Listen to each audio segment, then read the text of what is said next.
Internet, hello and welcome to OKLCS Season 4 Week 1. We just saw Platinum capped yesterday and Diamond capped on Sunday, so that means that today we will be streaming you the games of Gold cap from Week 1.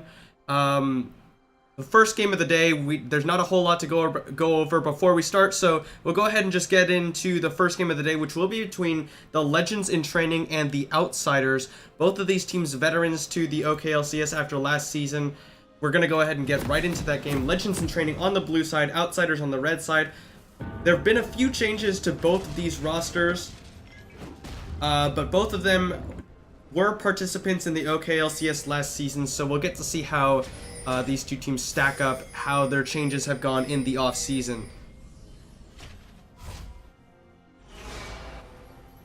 Okay, so right off the bat, it looks like both teams sort of just fanning out. Pretty standard. They don't want to look for too much here. The Webs and Knucklenar get into that brush, but they're spotted out by Sox on their way in, so he'll just drop a ward down, back himself away. The Outsiders have the Evelyn advantage in the early, or in this level 1, so they'll be able to get a little bit of vision without being detected right away. Lunchbreaker on the Evelyn pick. Legends in Training have actually picked out... Oh, good Orb of Deception's Showtime gets a little bit of knowledge of where Lunchbreaker is. But Sox and Horse Rocket, they're playing Callista Kennen bottom lane. It's not something that we've seen for a very long time. Kennen did receive a lot of nerfs since the time that he was a very good support. Callista as well is very dependent on having her support in the lane in order to be able to trade. You kind of can't split them up at all, or else Callista loses a lot of her trading power. And of course, the advent of Doran's Shield did make harass support significantly less powerful in laning phase, but Knucklenar has not opted for that Doran's Shield start, not anticipating anything from Callista Kennen early on, so we'll see how well her Horse Rocket can make use of this support pick.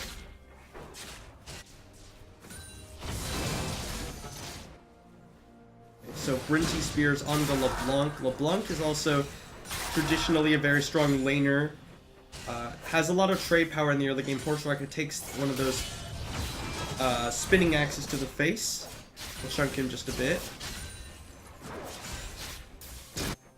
In addition, Spell Thief's Edge is not in a super great place when compared to the Ancient Coin. Ancient Coin was nerfed on the most recent of patches, so we might see the other support itemization become a little bit better. Actually, Lunchbreaker did go very low, taking away his red buff. Oh, Flash Flay from the Webs, but it looks like he just flashed in place. I'm not sure if he meant to do that.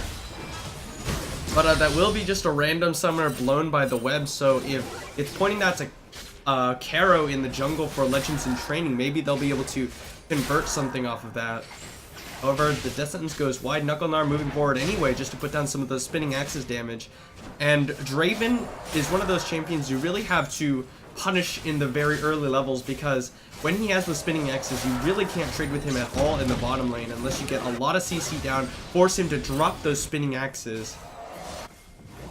And that'll be really difficult for someone like Kennen, who doesn't have that on-demand CC. You have to stack up the passive in order to get those stuns down.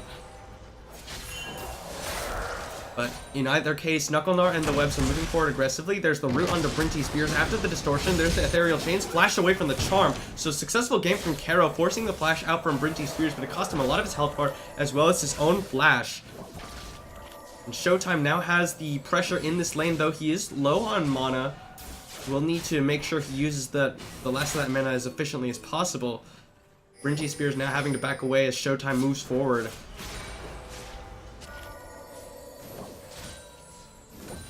And now Showtime knows he has the pressure. He misses the charm though. Brinty Spears take that time to go in. He lands the Ethereal Chains. It's going to root him in place, but they trade back nicely. Just about even there.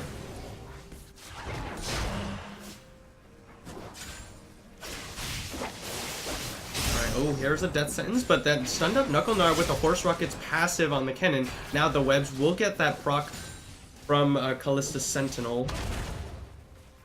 Passively giving you that extra % health damage whenever you're binded target autos him the same person that you do.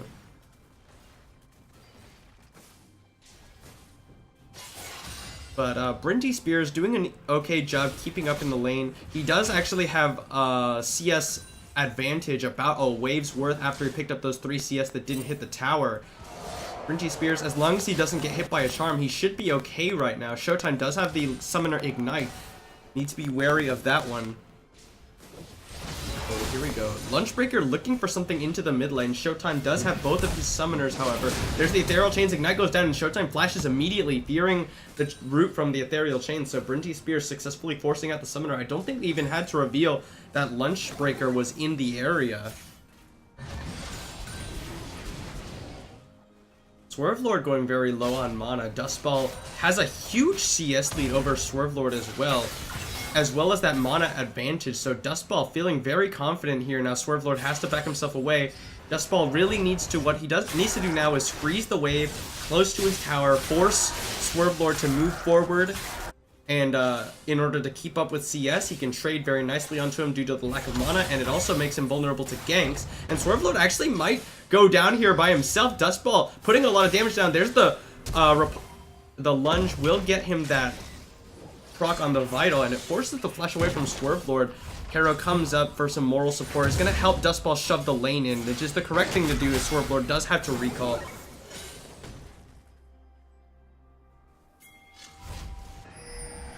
Knuckle-Gnar and the Webs on their way back down to the bottom lane. Legends in Training start up the Infernal Dragon, but they don't realize that Lunchbreaker's in the area. The Webs pops himself over the wall. There's a Death Sentence onto Sox, who is tanking up the Dragon. He flashes away. The exhaust goes down, but Lunchbreaker will chase him down for first blood. That was very aggressive by the Legends in Training bottom lane. I don't know why they tried to go for that Infernal Drake so early on, especially without Vision of Lunchbreaker and without Karo in the area.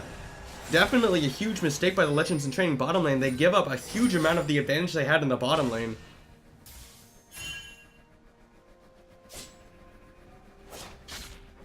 But yeah, that gives Knuckle-Gnar some free time. It gives first blood over to Lunchbreaker on Evelynn, a very snowbally jungler to begin with.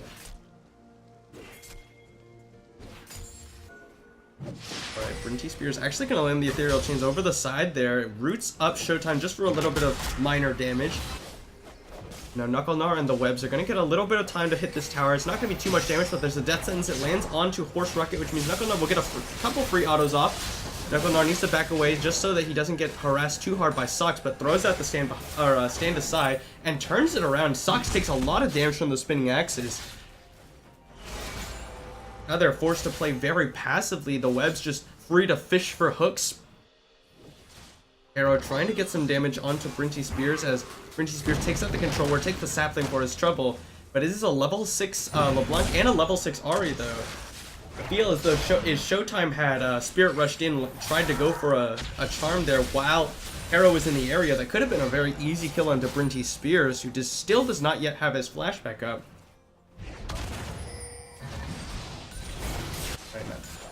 Sox is left alone.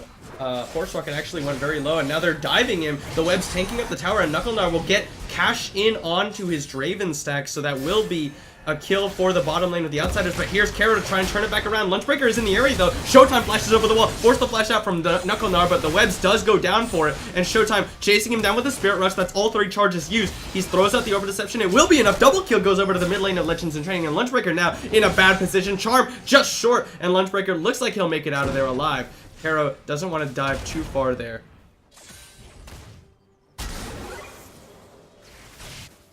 So it's very good roam from the mid laner of Legends in Training. Showtime picks up a double onto a dive from Knuckle-Gnar and the Webs, but in reality, Sock should never have been there in the first place, seeing as how low he was already below a half health. Horse Rocket forced to back away because he got a rest on. Now Showtime gets the Ethereal Chains, but it forced the distortion away as Sox comes in. But Sox really did not need to be there. Legends in Training's Horse Rocket had to leave because he got chunked. The Webs and Knuckle-Gnar, easy dive for them. Knuckle-Gnar does get to cash in on his Adoration before he goes down, so pretty big swing for the Legends in Training bottom lane there. Gold is about even, but a huge amount of the gold for Legends in Training is concentrated in Sir Dustball, who's got 68 CS to 26. Swervelord is really struggling in that top lane.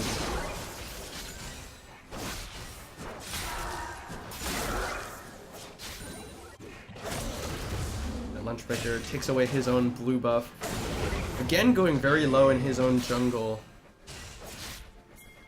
Gotta work. Evelynn is one of those champions that you have to know very effectively how to clear, or else you're gonna go very low in the jungle. You have to kite back. You have to auto in between the monsters autos and hide it back with your hate spikes and your autos.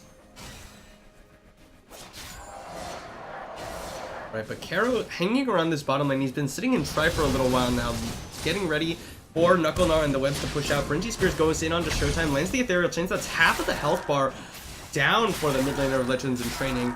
Karo's still here, and here he comes. There's the Brambles coming out. There's a good knock-up from Sox's ultimate, and Sir Horse Rocket stuns up the webs. The webs will be going down for sure. Dustball actually made his way down here as well with the teleport. Now that looks like they're trying to dive Knucklenar. Knucklenar will get taken out as well. It's a quick 2 kills for the Legends in Training. That was the teleport invested from Dustball, however, so they gotta make something objective-wise happen. It looks like the Infernal is the call. This one should be free for the Legends in Training. 4 members here. There's no way you outsmite a Callista with the Ren. Frenzy Spear's gonna put down some damage onto Showtime, force him away. Lunchbreaker trying to see that Infernal Drake, but that really wasn't worth it because now he's just gonna die. Pops that Agony's Embrace, but the shield will not be enough. Sox rips the spears out of him, picks up his 2nd kill of the game. Now Dustball comes out. He's gonna riposte away the Ethereal Chain snare and put pressure with his team onto this mid lane. There's 5 members of the Legends in Training now. Frenzy Spears going in for Showtime. He gets rooted up after the distortion. They need to get the stun. Frenzy Spears gets that 2nd distortion out. There comes the hero's entrance to keep him nice and safe. Legends in Training will make it out alive. Showtime almost went down to that Summoner Ignite. The webs coming forward, looking for the death sentence. Not going to catch anyone. Outsiders now with the pressure in the mid lane. Now they are the ones who are going to try and push for that first tower blood. Sox and Horse Rocket need to stick around. Fate's Call not available. Horse Rocket's ultimate not available either. Legends in Training don't have a lot of their engage or disengage tools available to them, but it looks like the Outsider's not going to be able to push in. Dustball just shoving the wave into the top lane rather. Swerve Lord had used his teleport to get back up here after he used the hero's entrance into the mid lane.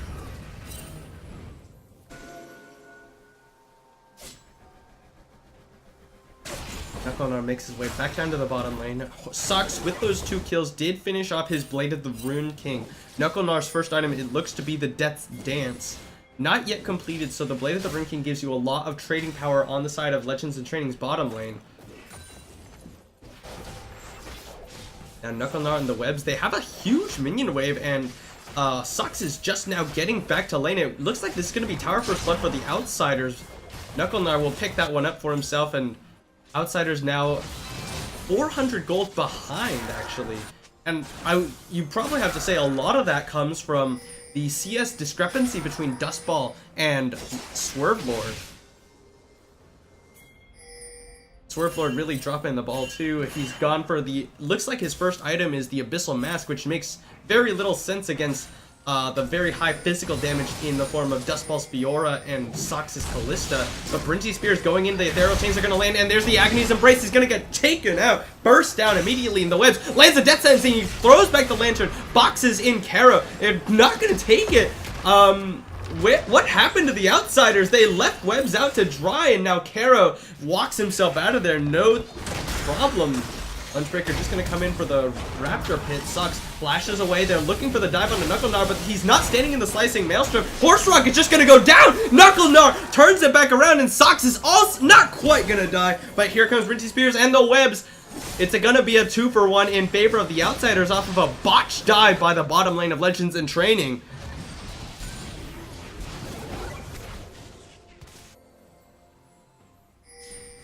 That was a really poor dive by Legends in Training's bottom lane. I'm not sure why Sox dove in behind the tower. He picked up tower aggro. Horse Rocket was pulled out away from the tower. Used the Slicing Maelstrom, not in range to stun up Knucklenar.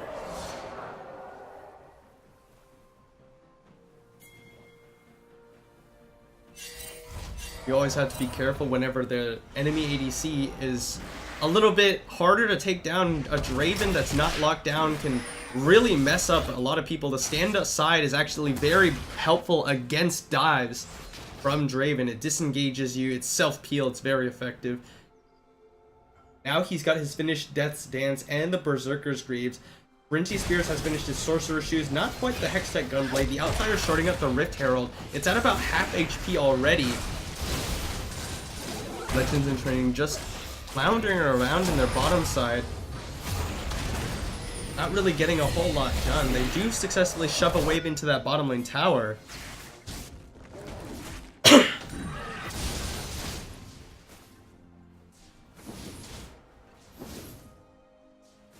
And not entirely sure what Horse Rocket's objective in hanging around this mid lane is. He gets some vision down, but there's no objectives to go for in that area. But now Swervelord might be in trouble. He's low on mana. Dustball looks to be wanting to go for it, but he's not going to go for the dive. Swervelord does still have a large amount of CC and a decent chunk of tankiness.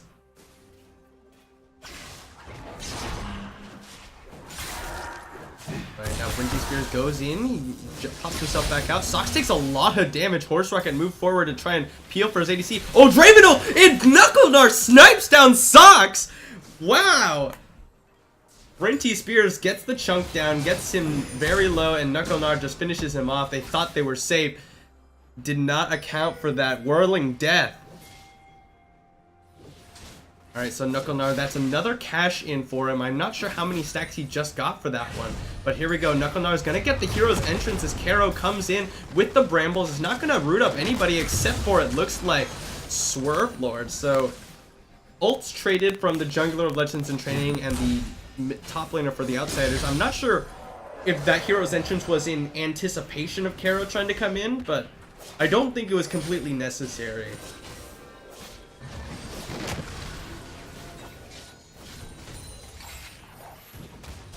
So the Outsiders, they have 5 stacked here. Legends in Training also have all 5 of their members. It looks like this might devolve into an ARAM. It looks to see who will get the better engage. Legends in Training, none of them want to leave because they're all afraid of getting engaged on by an invisible lunch breaker, but the dragon is the spawn. It's a second Inferno. If the Legends in Training could secure that, that would be huge for their secured late game. The Legends in Training, or the Outsiders, are the ones who have the positional advantage. Brinty Spears trying to clear out this minion wave. Legends in Training, they all 5 stack into the mid lane. It will mean that the Outsiders could potentially try to sneak that Infernal. Brinty Spears doesn't want to walk too close because Karo could go for that twisted advance. And yeah, it will just be the Legends in Training 4 stack into this mid lane. They're sending Dustball up to the top lane, or maybe to try and steal away some jungle.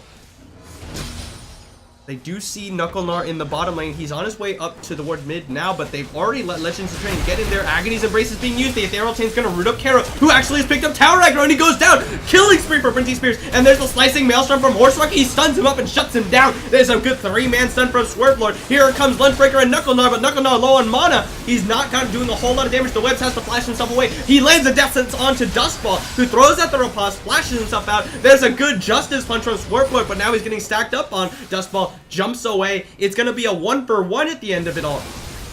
Who has the pressure now? Legends in Training, they're pushed away from the mid lane. 4 members of the Outsiders gonna shove in that lone minion and rotate down to the Infernal Dragon, which they now have the position.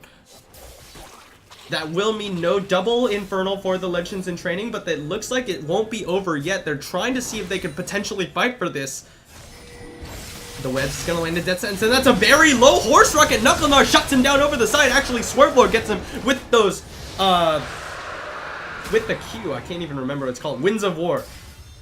The Outsiders secure the Infernal Dragon, but they lose their support in return.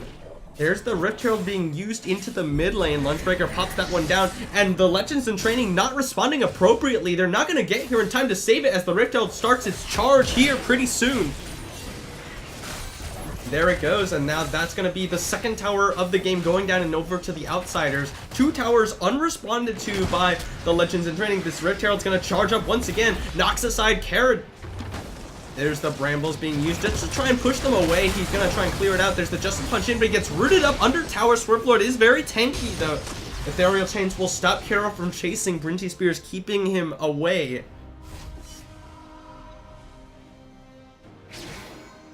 Now the Outsiders, now they make sure they don't all recall at the same time, or else it's just going to be giving up all the pressure to Legends in Training. Dark Passage goes out. Brinty Spears just distortions away, says, I don't need your help. I got out of here. Gunblade is ready and waiting. That's a lot of burst available for Brinty Spears on whoever he wants. Whirling Death comes across just to clear out the minion wave. Lunchbreaker looking for an Agony's Embrace. The webs moving forward aggressively as well. Showtime.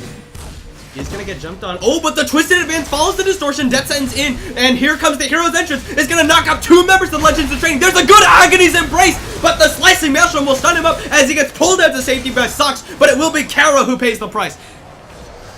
Outsiders come out ahead once again. The hero's entrance keeping him nice and safe. The Swerve Lord gonna teleport up to deal with Dustball's push, and now Dustball does have teleport advantage, but the Legends in Training, they've lost their big frontliner. Caro already gone down now, but they will be the ones who push in. All of the outsiders have backed away, but here comes Knuckle Gnar off the backside, and Horse Rocket takes an axe to the face, and now he's chasing down Sox. Blade of the Rune King active used, but Brinty Spears flashes for the Gunblade. Double kill goes over to Knuckle Gnar. He has to flash away from Showtime, who actually has to flash himself out himself. Brinty Spears goes in, the second Ethereal Chains, he's gonna land it, and that's a big root. Showtime takes a lot of damage, throws out the charm, but one more auto will be enough. Brinty Spears picks up one more for the outsiders. And now the outsiders, they move the rest of their team up towards this Baron. They do have the Scuttle Crab giving vision for Legends in Training, but 2 members dead, and Horse Rocket just respawning. Outsiders might be able to get this one. Here's Dustball. He's trying to do what he can. Lunchbreaker going so low. He smites down the Baron. And will he get out? Dark Passage not used. And Kara will just take him out. Or will he? Lunchbreaker flashes out. And they've actually all survived. The outsiders make it out. They kill off 2 more members of Legends in Training. And they get the Baron.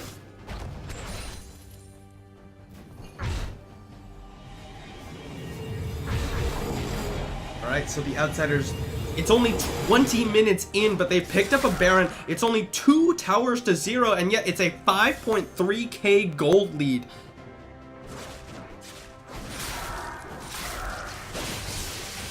Holy cow. Alright, so the outsiders, now with the Baron pressure, Brinty Spears is clearing out the wave with that Sigil of Malice. Or actually, no, that's not the Sigil of Malice, is it? I don't know LeBlanc's new ability names aside from Distortion and Ethereal Chains. Golly.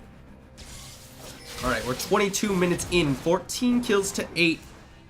Again, just under 5k. Oh, Horse Rocket, that's the support, and he's gonna get pulled out to safety by the Fate's Call. He actually goes back in, gets the knockup, but Sox just gets 3-shot by Knuckle Gnar. They trade mid for ADC, but now Dustball has to get onto Knuckle Gnar. Will he be able to kite back? No, he won't. He gets him with the Grand Challenge. And Legends in Training, they trade 1 for 2, so they take out 2 of the outsiders' Baron buffs up and get a favorable trade. So big swing for them, but it's not going to be enough. They still have yet to take their first tower of the game. The Webs and Swerve Lord now getting pressure onto that top lane. They're trading that top outer for mid outer. And in that situation, trading is actually what Legends in Training want to do because they're behind. Lunchbreaker now running for his life as Carol flashes for the Twisted Advance. There's a flash in from Dustball, and Lunchbreaker gets taken out. Legends in Training making the picks across the map.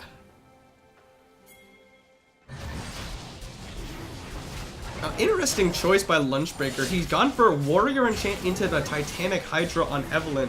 I can't say I've seen a lot of Evelynn recently, but I haven't seen the AD Evelynn build in quite a while for sure. Yeah, and the Titanic Hydra just now finished off for him. Knuckle Gnar with the Death Stance, the Static Shiv, and now he's building towards that Infinity Edge. There's not any armor to speak of on the side of Legends in Training, which means that the Last Whisper not entirely necessary. So Knuckle Gnar will be doing massive amounts of damage once he finishes off that Infinity Edge.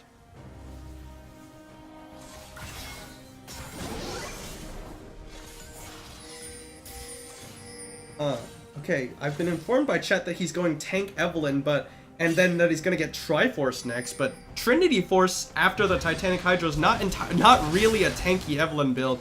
It looks, I think if you want it to be a tanky Evelynn, you'd probably want to actually go a full tank item after the Titanic Hydra, which would make sense to me. I'm just not entirely sure how well it works with Evelynn's kit as a whole. Brinty Spears gonna jump over the side, gets the Ethereal Chains, but not quite the route onto Caro.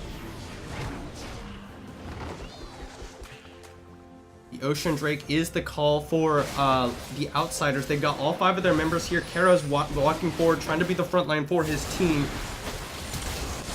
Alright, but they've actually caught Showtime. He has a Spirit Rush out. Swervelord gets caught by the Brambles. Caro now gonna root him up, and now he's getting focused on by a lot of members, but he gets the Hero's Entrance out to safety, and that's a big Agony's Embrace from Lunchbreaker. Slows up all the members of Legends in Training, and now they're gonna focus down Dustball. That's another kill. 2 for 0 so far.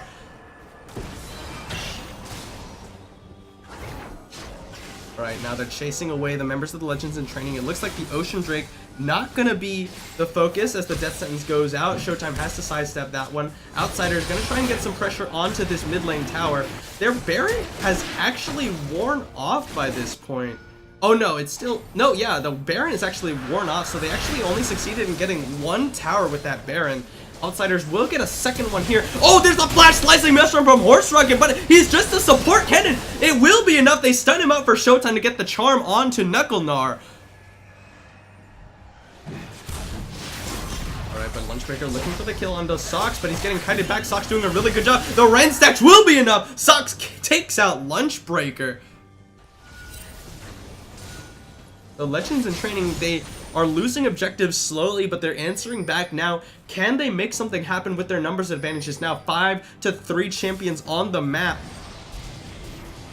Dustball, where is he going? There's Swerveler going in with the Justice Punch, but Dustball is going to use that pause to just disengage, but Swerveler doing a good job using that Winds of War to wave clear. And Galio is one of those top laners. If your mid laner does not have a lot of wave clear, as is the case with champions like LeBlanc, Galio in the top lane or in the jungle possibly. I'm not sure how good Galio jungle is right now. But Galio does offer you a lot of wave clear, but the Brambles are going to find the Webs, who just gets focused down by 4 members of the Legends in Training. Now they're stealing away the red buff. Knucklegnar gets a big shot on the Dustball, and Brinty Spears finishes him off. Justice Punch comes in. Caro gonna get taunted up as the other 3 members of the Outsiders focus him down. Knucklegnar cashes in once again. And now Lunchbreaker pops the Agony's Embrace. Showtime gonna charm him up as he Spirit Rushes out to safety. The Outsiders, they answer back. They pick up 2 more kills. And Legends in Training, they need to back away from the enemy jungle at the same time, or else they're just going to get picked off like that. And Lunchbreaker steals away the blue buff with his smite.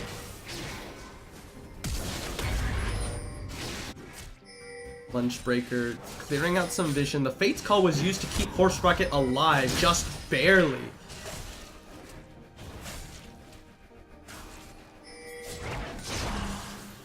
Alright, so Knucklegnar and Brinty Spears, they're here pushing onto this mid lane tower. They're actually just absolutely destroying it right now. Socks can't move forward by himself or else it just gets blown up. Knucklegnar does so much damage. He has the big crits. He has the static shift proc. Brinty Spears and the Webs will just steal away some of the Raptors from Legends in Training. Slowly suffocate out Legends in Training. Lunchbreaker steals away the red. Actually, he did not succeed in stealing that red buff. But now Caro is looking for him. He flashes for the root. Lunchbreaker gonna take a lot of damage. Horse Rocket uses the Slicing Maelstrom, stuns him up. No, Dark Passage gets him out to safety. Lunchbreaker actually made it out as well. No focus from the Legends in Training as they all make it out. Now Swerveler getting aggressed on by Dustball, but here's the Webs. Death Sentence dodged by Dustball, but the riposte was used. And now Knucklegnar is here, ready to unload with the Whirling Death. The second proc not gonna come in. The Webs looking for the last bit of damage. Caro will go down in the back line, getting focused on by all of the Outsiders, and Socks somehow ended up in the middle of the Outsiders. Horse Rocket running for his life. Lunchbreaker chasing him down. Here comes Knucklegnar, Agony's Embrace to skip the slow, and they will focus down Horse Rocket. Death Sentence secures it. The Web picks up the kill.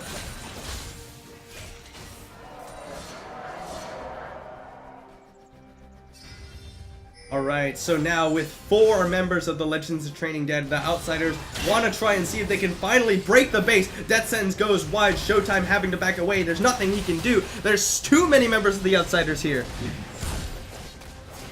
Outsiders will get the mid inhib, and looks like they might try for the end. Some of them are trying to go for the end, some of them are trying to back away. It looks like at the end of the day they will run themselves out. They got what they wanted. The Baron is live. They don't want to give that up to Legends in Training, but the Banshee's Veil is not enough. Brinty Spears gets caught by the charm, but he's got his team to follow up. Showtime has to Spirit Rush that last bit out.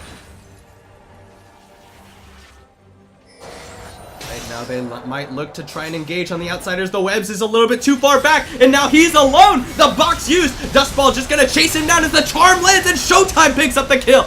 Now Caro continuing to chase onto them. Sir Dustball, they're not gonna be able to secure anymore, but now the Baron is the call. The Web's dead for 30 seconds.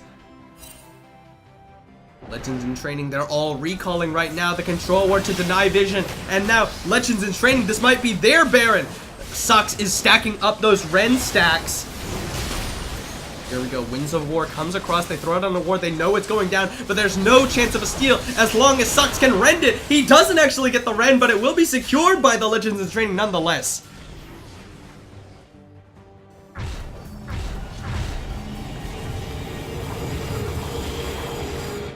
Alright, so they've secured the Baron, takes that objective off the map for the outsiders, and it gives them a little bit of relief pressure, but they do still have to deal with that inhib down in the mid lane. Outsiders, they hand off the blue buff to Bringy Spears as Lunchbreaker tries to take away his Gromp.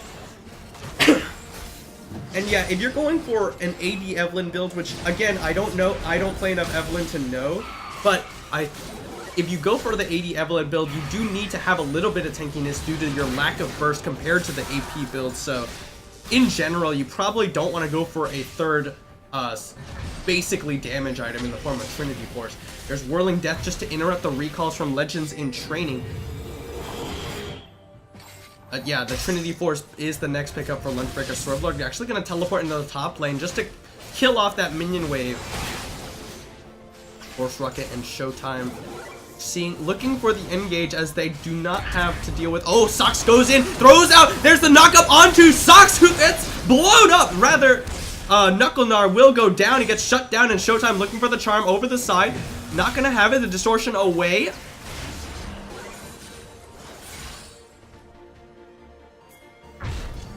Legends in Training, they do have to recall now because those minions are knocking on their base. Lunchbreaker trying to solo out the Cloud Dragon. Dustfall and Sox will secure a tower for themselves in the bottom lane. It is only the outer though. Alright, the Webs and Brinty Spears hanging around here. They've actually secured a Nexus tower with the help of those minions. Dustball and Sox, they're trying to get this second tier bot tower. Dustball was tanking it up. Lunchbreaker might look for an assassination here. Throws out the Agony's Embrace, and that's a lot of damage, but he's now getting focused out, and there he goes! Sox and Dustball take him out. That's a quick kill, and they still got Baron buff minions. They get another tower. But looks like they're getting flanked. They're going to use those Baron-empowered recalls, but no! Interrupted by the Whirling Death. Now they're in trouble. Here comes Knucklenar, and Dustball gets taken down. Sox running for his life, but it doesn't matter. Here comes Brinty Spears off the backside. Knucklenar gets the double. The outsiders, that was a good try by the Legends in Training, but they did not account for the return of the outsiders from the base, and they lose most of that hopeful play they had. Caro is going to see the Webs, but it's just a tank. Maokai against Thresh right now. He lanterns in Brinty Spears. Caro flashes over the wall, and now Horse Rocket's in trouble. Brinty Spears pops himself back over the other side.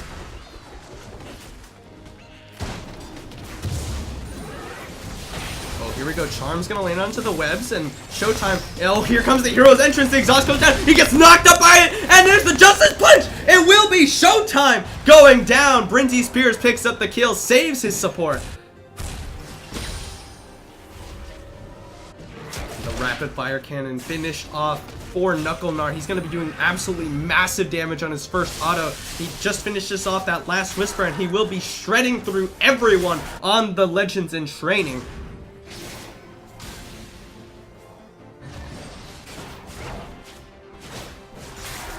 Sox and Horse Rocket relegated to clearing out those minion waves. Dustball trying to stop the push.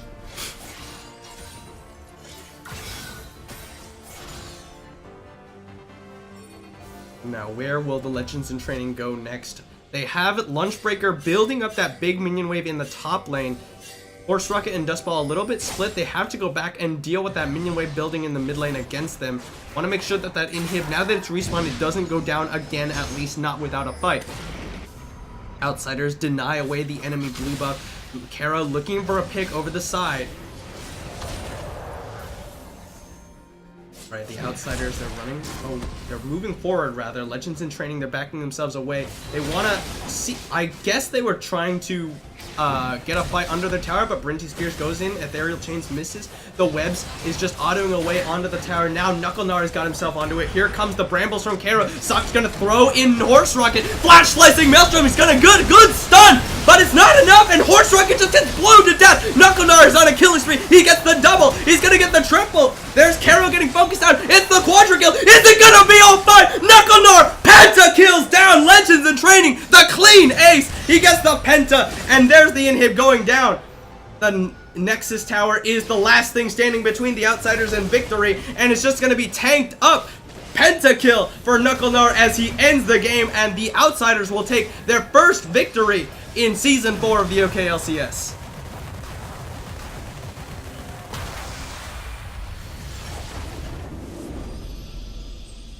18-6-8 is the scoreline for Knucklenar at the end of the game. I don't know about you, but I will throw up the MVP poll so you can let us know who you thought was the MVP. I think I have a feeling who it's gonna be, but we'll take a look at those results in just a few minutes as we get into the next game. Thanks guys for watching, and see you in just a few.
Internet, hello and welcome back to OKLCS Season 4, Week 1. I'm Alex HNA22, and we just saw the Outsiders take a victory, ending the game with a pentakill for KnuckleNar, the ADC, over the Legends in Training, and unsurprisingly, KnuckleNar comes out ahead in the MVP vote, 13 votes out of the 21 cast, and he will receive MVP for that game.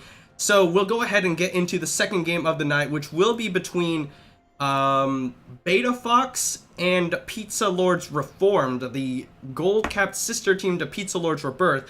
We'll go ahead and get into that game without any further ado and start that one up for you. Beta Fox on the blue side up against Pizza Lords Reformed. I'm just going to call them PLR because that's a lot easier to say. On the red side, Beta Fox made up from some of the members of the Swasu LOL Club from Gold Capped last season. We'll see if they can find any victory against the Gold Capped sister team of Pizza Lords Rebirth.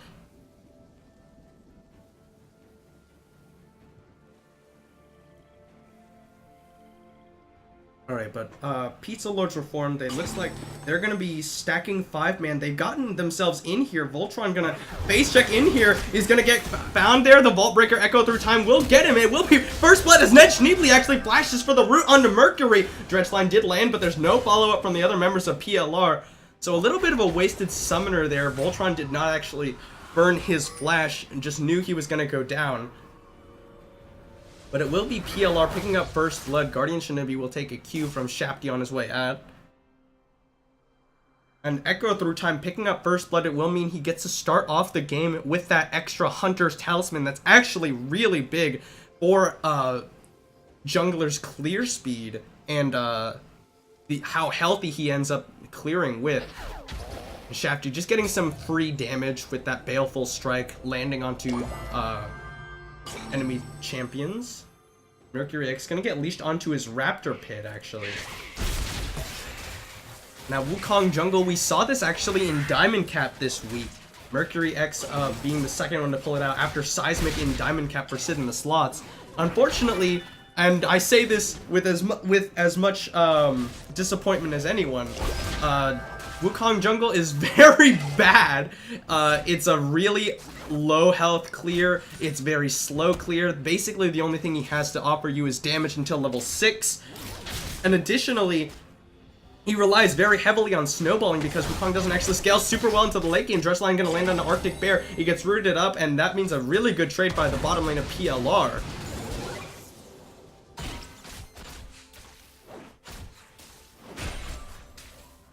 But, yeah, and I say that with as much disappointment as anyone because I used to play a lot of Wukong Jungle. Level 2 hit by the bottom lane of PLR. And yeah, Mercury X actually almost died twice now, taking his Raptors and his red buff. He has to recall immediately.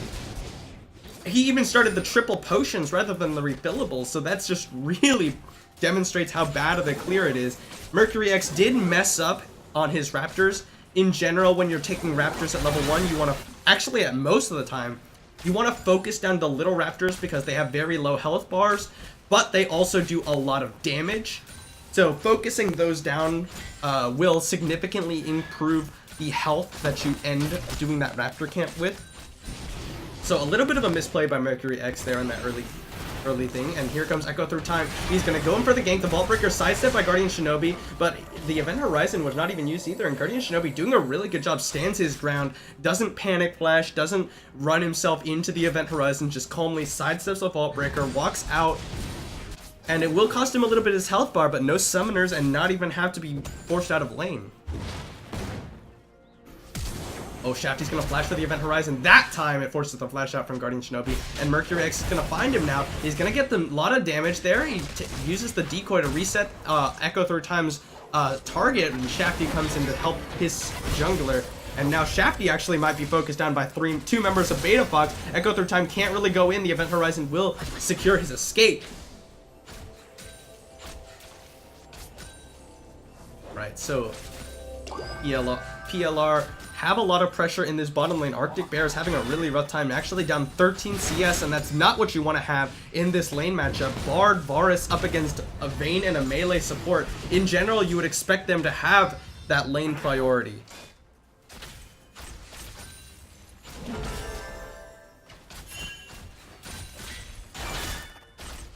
And yeah, you're seeing some of...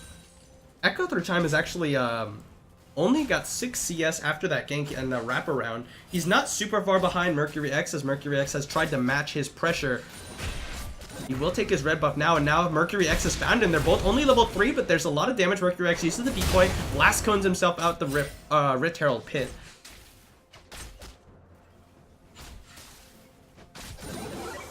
Level 4 hit by both bottom lanes. The Dredge Line's gonna land. He's gonna root up Arctic Bear. Pro Shiznit is gonna come forward, gets the Silver Bolt Proc. Not quite, actually. And now they back away. It actually is a pretty even trade after all is said and done. Arctic Bear trading away a lot of his health bar, though. Shafty very low on mana. Hasn't yet recalled. Guardian Shinobi doing a good job keeping up in CS. He does channel his recall now. Picks up that Fiendish Codex, wants to get the CDR so we can use Baleful Strike more often, but there's the Dredge Line lands into Arctic Bear. There's the Cosmic Binding going wide. Silver Bolt proc is not going to be enough after the nice heal from the Shrine from Voltron. Redwater's going to taunt up Triditar, goes in with the Justice Punch, and trades back nicely with that Winds of War damage. It's a lot of damage early on from Galio. Shiznit is actually... Oh, forced the Summoner heal from Arctic Bear. He tumbled into the Condemn. Redwater doesn't land the Justice Punch. He does get the taunt and keeps Triditar in the Winds of War for a little bit.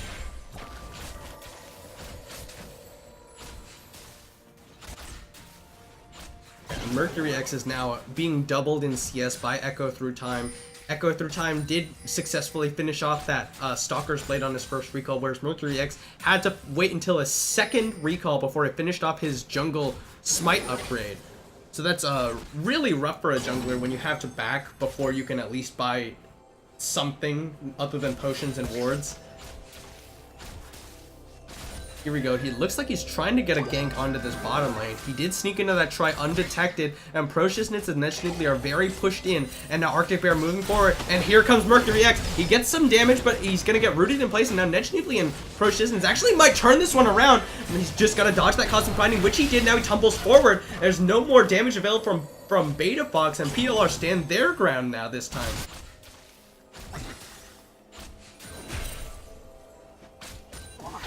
Looks like they might stick around, but Echo Through Time has made his way to this bottom lane. Mercury X uses the decoy just to see if he could block that Vault Breaker, but Echo Through Time did not actually clear the wall. A Dredge Line not quite going to land from Nedge. Echo Through Time just trying to clear out the control ward, but Beta Fox not going to be in any position to stop him. Alright, teleport, or rather, recall channeled by Triditar. He's going to back off, pick up probably, it looks like, yeah, the Catalyst, the Protector, building in towards that Abyssal Mask more than likely will give him some magic assist against Redwater, as well as later on Guardian Shinobi if they ever get into a tussle. But now Flash from Nedge lands the Dredge Line. He's going to root up Arctic Bear, but nice Cosmic Binding from Voltron will disengage. He did have to use Arctic Bear's Flash to get out, though. Triditar comes in, he's going to put some damage onto Redwater, takes the Winds of War for his troubles. Redwater actually has Thunderlord's Decree as his summoner spell on top lane Galio, which is an interesting choice. You can proc it very easily, but it just doesn't scale as well if you're building for a tank build on Galio, which most of the time you are as a top laner. Shafty going to be handed off his own blue buff.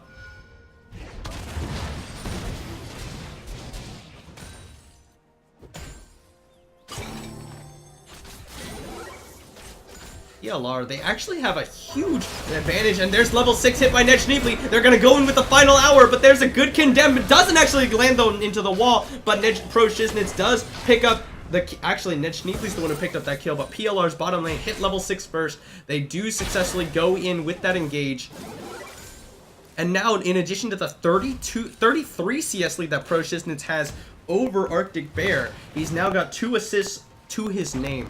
Redwater gonna go in with the taunt. Triditar gonna take some Winds of War damage. But he really is just shrugging it off at this point. Shafty's gonna take some damage. The Event Horizon goes down. Not sure what he was aiming for there, to be honest with you. It wasn't really anywhere close to hitting Guardian Shinobi, unless he anticipated Guardian Shinobi walking forward. Taunt used by Redwater. Right, here we go. Echo through time going to come in with the Vault Breaker. It's not good. Oh, he flashes for it. And there's the Flash Event Horizon after the Assault and Battery. Beautiful play by the mid and jungle from PLR. And Mercury X and Voltron not there in time to save their mid laner. Now Mercury X is in real trouble. That was really well played. Shafty knew the Assault and Battery would keep Guardian Shinobi in place. Just drops the Event Horizon after the Flash and secures it with the Primordial Burst. But now, since they saw Voltron into the mid lane, he's still actually there. Pro Shiznitz and Nechnibli could very easily go for a dive if they find it. He's gonna get condemned into the wall. Nechnibli gonna follow with the Drex line into the root, and PLR pick up a nice, easy kill after the Summoner heal. They don't even have to tank Tower Arctic Bear, making it easy for him. Cosmic Binding will stun up Nechnibli, but there's no follow-up to speak of from Beta Fox. Now PLR's mid laner Shafty will get some free time with that tower. Mercury X again going super low in his own jungle. Is actually probably already low from that gank in the mid lane gone wrong. He does have the Cyclone available, but he's only level 6 compared to level 7 on Echo through time. And that's a lot of gold in terms of base stats per level. Redwater gonna just trade onto Trinitar.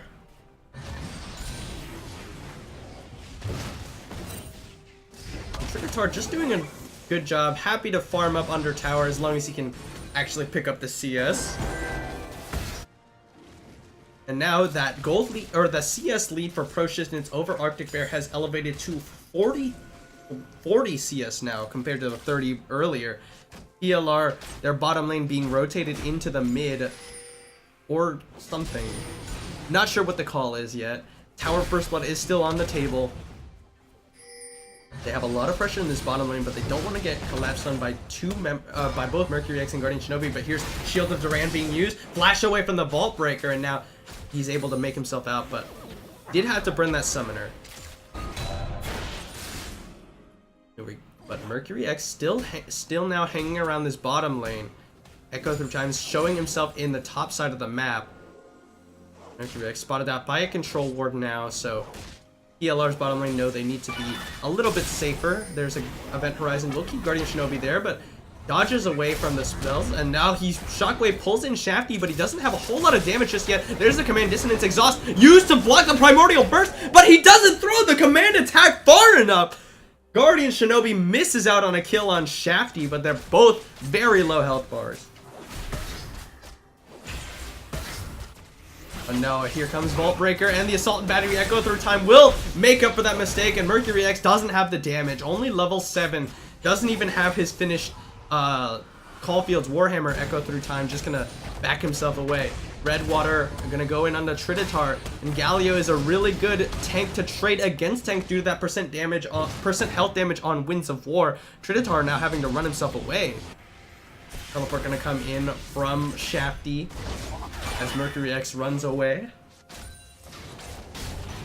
And Shibu lands the dress on onto Arctic Bear into the depth charge. Pro Shiznitz coming in. Cosmic Rage, or Tempered Fate gonna be used. Pro Shiznitz pops the final hour, takes out Voltron, condemns Arctic Bear into the wall, and now Nechnibli tanked up the tower. He had to flash out. Pro Shiznitz Summoner heal. Will it be enough? No, because the minion wave came and picked him up. It will be a 2-for-1 in favor of PLR. Mercury X taking away his Raptors. Nothing he can do down there.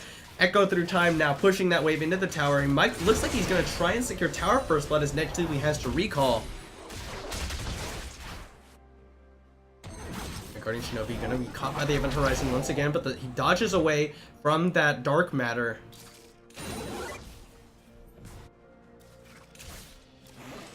Shafty looking for some damage onto Guardian Shinobi. Command Dissonance doesn't land, but there's another Event Horizon. He has a sidestep. Does actually take that one, but the Command Protect will shield him up. Shafty moving forward aggressively. Throws out another Q, and the Primordial Burst! Guardian Shinobi gets solo killed by Shafty in the mid lane. Now Pro Shiznitz with the Static Shift finished. He has a BF Sword as well, compared to only BF Sword Zeal on the side of Arctic Bear. Abyssal Mask is also finished for Trinitar. The makings of it for Redwater, but he does have that finished Mercury's Treads as well. Mercury's Treads, probably a good build here. Deal with that Event Horizon stun, as well as the multitude of CC coming out from Nautilus. Redwater and Trinitar now are just going to be trading against one another. There's a Condemn onto Arctic Bear. I don't think this is where you want it to be, my friend, because there's the other members of PLR, and now Voltron might be caught. He uses the Cosmic Binding to disengage with the Dredgeline, will catch him in place. Assault and Battery used. Voltron trying to get out of there. Nechneebly taking the tower. There's a good Cosmic Binding, and now Nechneebly might die. Fails to flash over the wall, and it will mean his death. Voltron makes it out alive, and PLR unable to pick him off.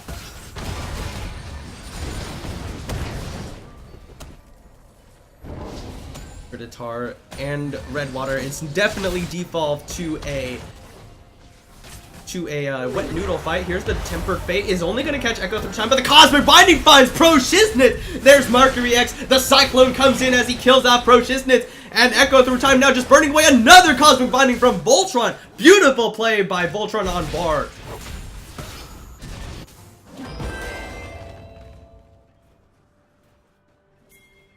Now Beta Fox, they pick up a couple of kills in the bottom lane, but they did lose Tower First Blood in the mid lane. Shafty somehow got that one.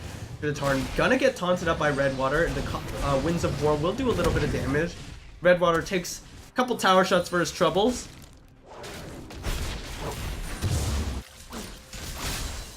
Mercury X, he gets a good amount of gold for those 2 kills he just picked up with the help of Voltron.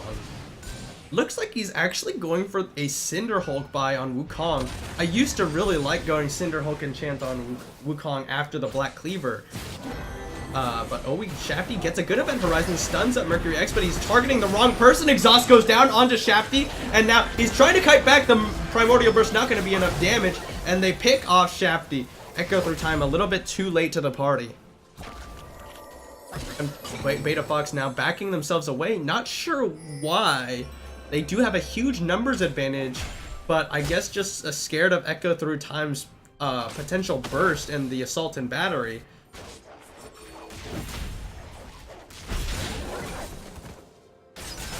Yeah, they really probably could have used that numbers advantage to at least put some damage on the mid lane tower.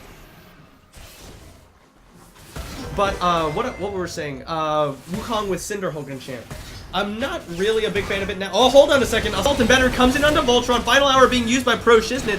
Dredgeline is not going to land, but Nechneebly throws out the Assault and Battery. Somebody who comes out to keep Voltron alive. Teleport used by Redwater just to dissuade the dive, and it will mean some investment from PLR traded for the teleport from Beta Fox's top laner. Flash taunt from Redwater, taunts up 2. Tempered Fate is going to go wide. Sidestep by Persistence, but it will mean Echo through time has to flash himself out. Not enough damage. Redwater so low. He gets the the Shrine health. Nechneebly looking for the Dredgeline. It's going to be blocked by Arctic Bear. And Beta Fox all make it out alive as well.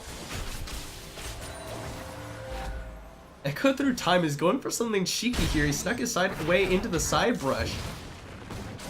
Guardian Shinobi with the blue buff, and it will be PLR picking up another tower. Dredgeline lands onto Arctic Bear. There's the hero's entrance to keep it nice and safe. Good knockup from Beta Fox's top laner, and they kill up Echo through time with the Winds of War. Now Redwater chasing him down. But Pro Shiznit's trying to kite back. The Silver Bolts will do a lot of damage, so that means they have to give up the chase. Really nice play though from Beta Fox. They baited in with the hero's entrance.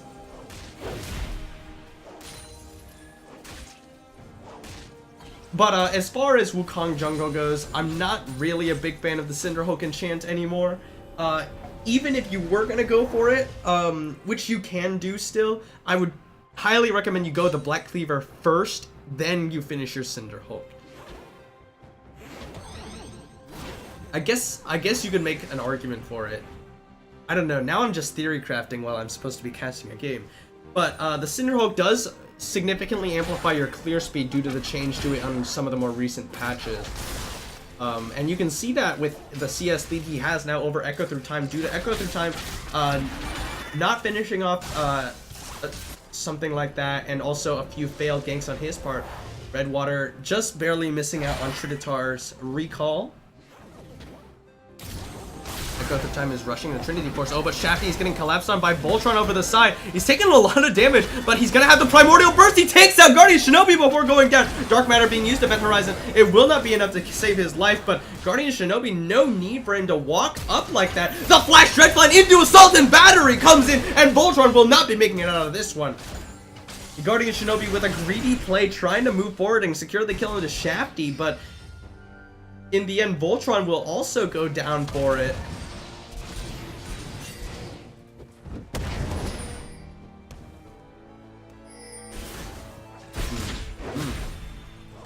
Trinity Force not yet finished off for Echo Through Time. And that'll be a big power spike for him. Nechnevly and Pro Shiznitz coming up to support Trinitar in their push for this last remaining outer tier tower for Beta Fox.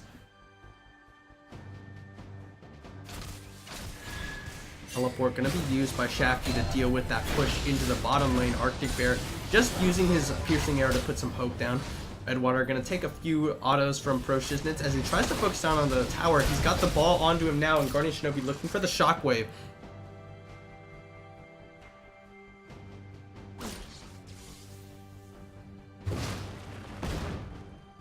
Not entirely sure what the call is here. We're at 20 minutes now. 3.6k gold lead in favor of PLR.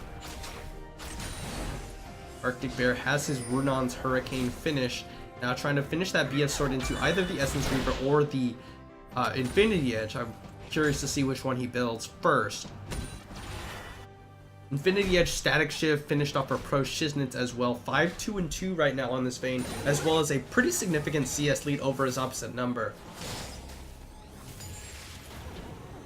Event Horizon being used to zone, but Shafty's out of minions, so won't be able to get any damage onto the tower.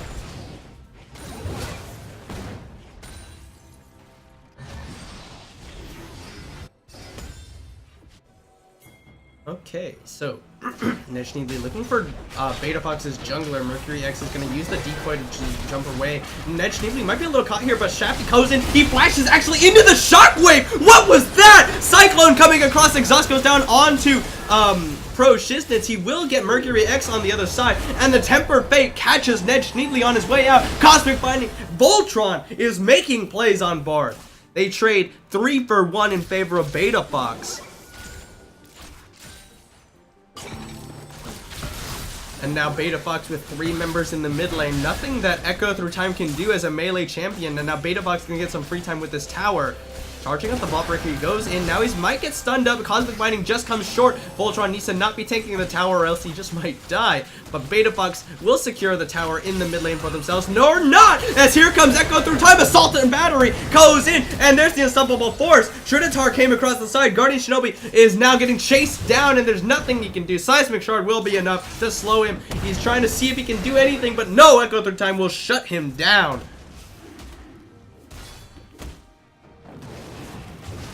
PLR make a mistake in the enemy jungle, but then Beta Fox return their own mistake, trying too hard into that mid lane tower. Didn't focus it down fast enough, and PLR will get a Cloud Drake, their second dragon of the game.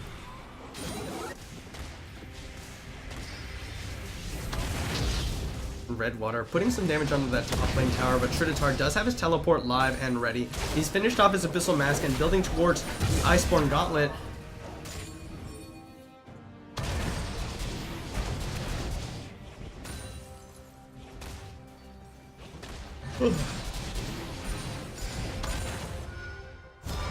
So Beta Fox still on the back foot. They still yet to finish off a tower, and Trinitar are going to take a little bit of damage from Redwater, but this has been a top lane island, and one that is not very exciting considering how tanky both of these champions are.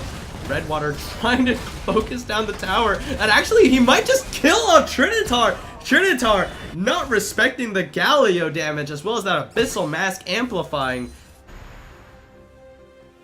Beta Fox's top laner solo kills his lane opponent and picks up the tower, so Redwater doing a good job trying to make something happen. Voltron going to take the Dark Matter to the face, but here comes Mercury X. The Cyclone is available, but he doesn't go in for it. The Drift Line's going to pull in Mercury X, but the Shockwave will pull Nechnevly back, but that is a big damage spike used by Beta Fox for very little. The teleport coming in from Redwater. What are they going to try to do with this? Redwater will take a tower shot for that Justice Punch, but here we go. Good. Event Horizon stuns up Redwater. You're going to get rooted in place by Nechnevly. The Redemption coming in from Voltron. Will top them off. Good Tempered Fate from Voltron. Will he land the Cosmic Binding afterwards? Yes, he will! The Cyclone comes in! The Event Horizon will stop them in their tracks for a little bit, but that was a beautiful play by Beta Fox's support.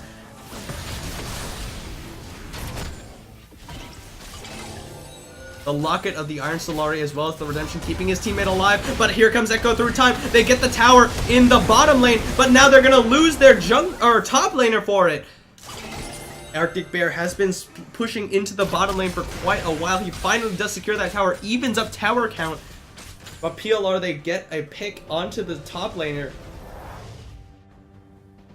Now, what is it going to be? Baron is alive, but they don't quite have the damage to take it out as fast as they need to.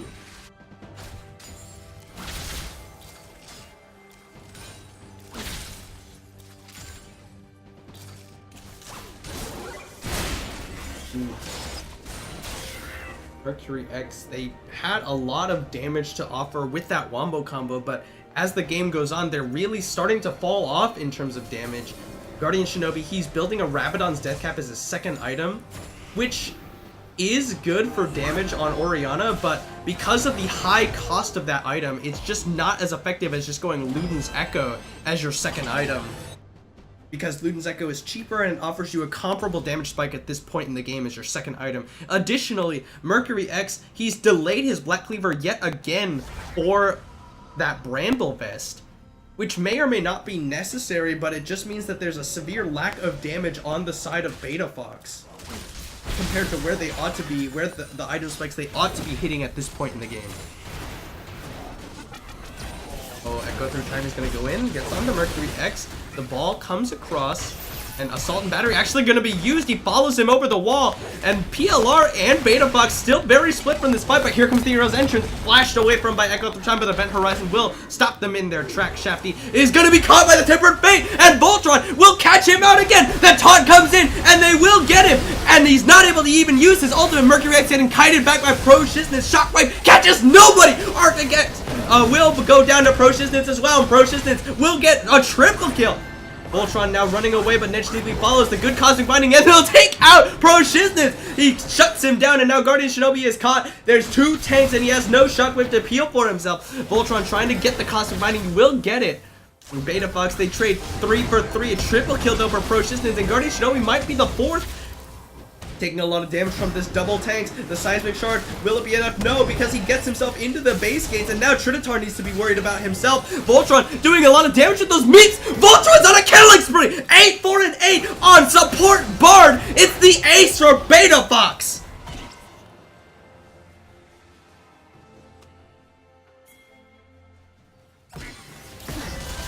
Voltron, as support Bard, is the hope for Beta Fox right now.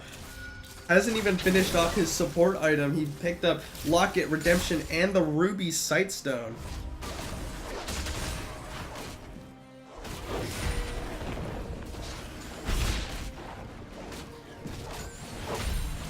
Holy cow, what is happening in this game? Arctic Bear just gets picked off at the very beginning of the fight by his opposite number, Pro Shiznitz, the superior dueling ADC. But Voltron just unloading with those Meep auto attacks, keeping Guardian Shinobi alive for as long as he can.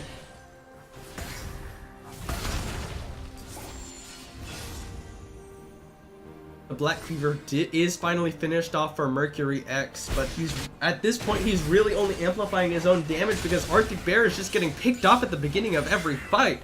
Either he's picked off or he's not present for it, rather.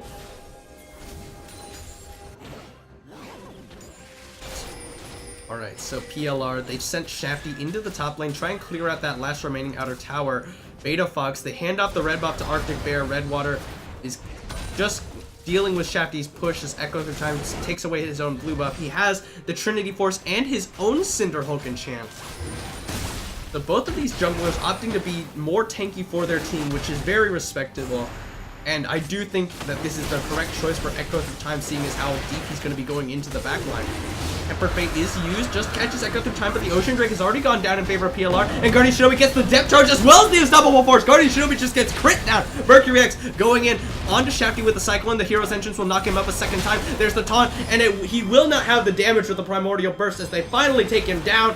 Or will they? He gets the Event Horizon. He will go down to Redwater at the end. Oh, Piercing Arrow comes across, takes out Trinitar after the Cosmic Binding from Pro Voltron. Ned Schneebly goes in He gets caught by the Cosmic Binding, and now Pro Shiznitz gets exhausted. He will finally shut down the support, and he tumbles back in. They trade ADCs, and it's a 3-for-4 at the end of the day. But Beta Fox, 2 members pushing into that top lane, as Echo Through Time only has to recall. Beta Fox are turning this around. It's going to be their 4th tower of their game compared to 2 on the side of PLR.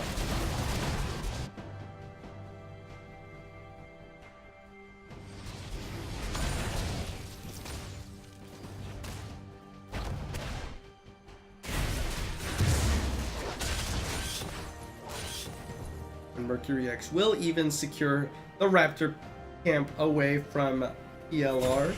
Echo Through Time looking for the Vault Breaker. He does find it onto Redwater, but this is a very tanky Galio right now. I don't think Echo Through Time can really deal with that, but the Trinity Force procs are actually doing quite a bit. So Echo Through Time able to force away Redwater's flash.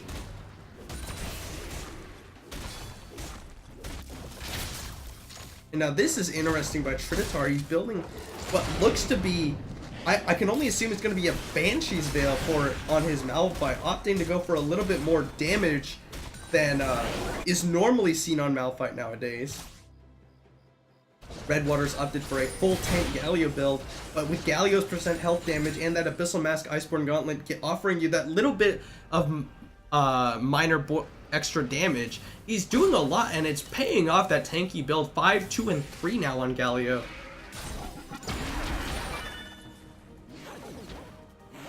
Pro Shiznitz though, on this vein, he can oh, there's the Chain of Corruption being used. Arctic Bear almost goes down to Shaft. He actually pops his Summoner heal in panic, but it will be a pick onto the mid laner of PLR.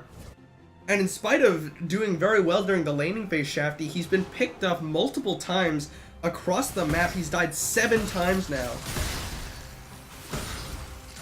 And not really gotten anything to show for it in terms of objectives.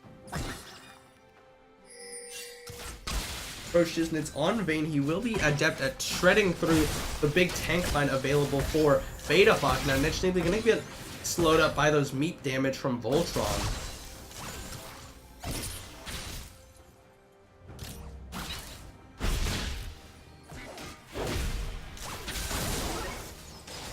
Trinitar is looking for some form of engage. They know that they need to win the engage fight, or else they're just gonna lose this game. Here we go, Mercury X is gonna get in onto Pro Shiznitz, but he doesn't use the Cyclone. Depth Charge used onto Mercury X. It knocks out both him and Voltron. There's the Cyclone coming in. Shockwave misses, and there's an unstoppable force onto 4 members of Beta Fox. Hero's Entrance coming across. It knocks up 1. Mercury X is gonna lose his decoy, but it will be the Primordial Burst takes out the support bar. Here we go, Pro Shiznitz autoing off the side. Double kill for Shafty as Mercury goes down to Pro Shiznitz in the backline. Double kill for the Vayne as well. Trinitar coming across. Guardian Shinobi, the only remaining member of Beta Fox, as PLR get a 4-for-0. And now, with 4 members of Beta Fox dead, Guardian Shinobi Shockwave not available. PLR, the Baron is the call, and they will take it out very quickly with the Silver Bolt procs. Vi even doing quite a bit of damage to Baron thanks to that Denting Blows passive, and there it goes. The Baron goes down, and PLR pick it up.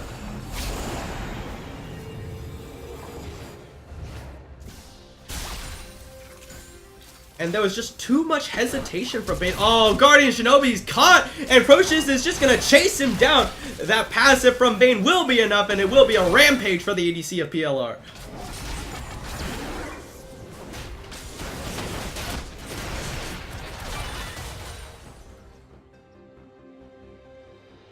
PLR get their 3rd tower of the game, the 2nd tier mid, and now they're looking for that inhibitor one. Voltron is going to dodge away from the Vault Breaker. Echo Through Time does get his way out after the tower goes down. With the Baron available, they do not opt to go for that inhibitor. Trinitar being sent into the top lane to deal with that big minion wave. But that engage, it was too split by Beta Fox. Mercury X went in, got onto Pro Shiznitz, but then flashed away towards his team and then used Cyclone. They were not ready and on the same page if they had had Guardian Shinobi's ball on Mercury X. If Mercury X had popped the Cyclone and then Shockwave immediately, they probably could have blown up Pro Shiznitz, and that fight might have gone differently. But a lack of synergy, lack of communication, and too much hesitation by Beta Fox means that they get 4 for 0. At the end of the day, 5 for 0 after the— Whoa! Shafty blows to bits Voltron, and now Redwater— they do lose Guardian Shinobi as well, as Echo Through Time and Trinitar are too beefy, and they are just chasing down Redwater. The taunt not going to save his life, or will it? He gets under the tower, but they're happy to chase because of how tanky both of these members are. And here's Procious, it's going unstoppable.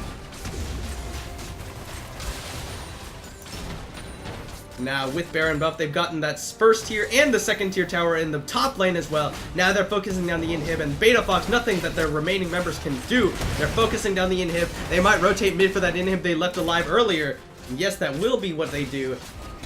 ELR, they're going to make this very difficult for Beta Fox to come back from at this point.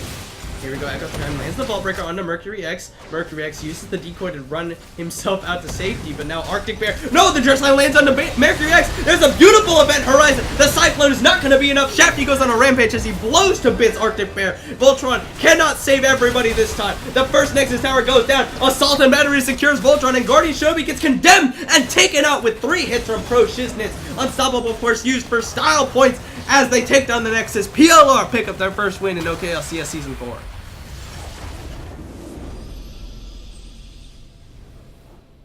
PLR with a nice victory over Beta Fox. Beta Fox showed a lot of potential with their Wombo combo, and Voltron making plays, but unfortunately they did not have the damage. A few bad decisions by Beta Fox members resulted in them slowly being choked out of the game. So thanks guys so much for watching. We're going to throw up the MVP poll during the intermission, and we'll see who you thought was the MVP for PLR in their victory over Beta Fox. See you in just a few minutes.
Internet, hello and welcome back to OKLCS Season 4, Week 1. We just saw PLR, Pizza Lords Reformed, the Gold Cap team, take their victory over Beta Fox in their first series of OKLCS. So, and at the end of it all, the MVP vote will go to Ned Schneebly, just one vote over his 80 carry partner in lane, Pro Shiznit. So, that will be the support of PLR getting MVP for that game.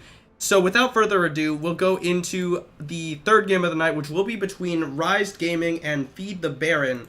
So we'll go ahead and transition over to that right now and get that started for you. Rise Gaming is the successor to Thunder Buddies for Life, your... I can't remember if they were third or fourth placed Gold Cap team last split. But they were up there. They were doing a really good job during the regular season. Feed the Baron is relatively new team coming into the OKLCS. There are some familiar faces, of course, but I don't think they're a spiritual successor to any of the teams coming from last season. So we'll see how they stack up. Oh, Sutan Ri actually just takes a fully charged decimating smash from Lep CWF. We'll just call him Lep, even though there's actually a professional player named Lep. Don't want to have that because Lep is notorious for a particularly bad performance. Hopefully our Lep here will not replicate that. Gettysburg is actually playing Brand in the mid lane, which we haven't seen a lot of Brand in the mid lane just because he's played much more as a support champion. Due to the fact that his Pyroclasm is very much more effective against multiple targets rather than one. There's two members in the bottom lane. That works a little bit better. Actually, a lot of his kit works better against multiple champions compared to one. His E will spread if you use it on inflamed targets. His passive will blow up and do damage. And add a stack of his passive to... other champions. Anyway, both junglers actually going to be leashed on to their buffs by their bottom lane. See another Kalista come out for Feed the Baron this game. Now, Zivius is going to take some damage from Gettysburg. Spicy Weeb and Chiming just gonna be what's happening to Zisvius in this game. I'm sure that they probably paused at some point, but it had. I'm not sure. This is just a replay. There he goes. That's really unfortunate, but nothing really we can do about that one. Alright, so Feed the Baron's bottom lane will hit level 2 first. So Rootface and Boston are going to be shoved in a little bit here. They have to surrender a little bit. Sutanri slice and dice his way in. Use that called a meek.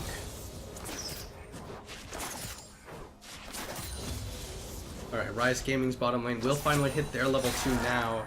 Spicy Weave and Chiming actually not ahead in terms of CS. I guess that Spicy Weave has just been missing a lot of it.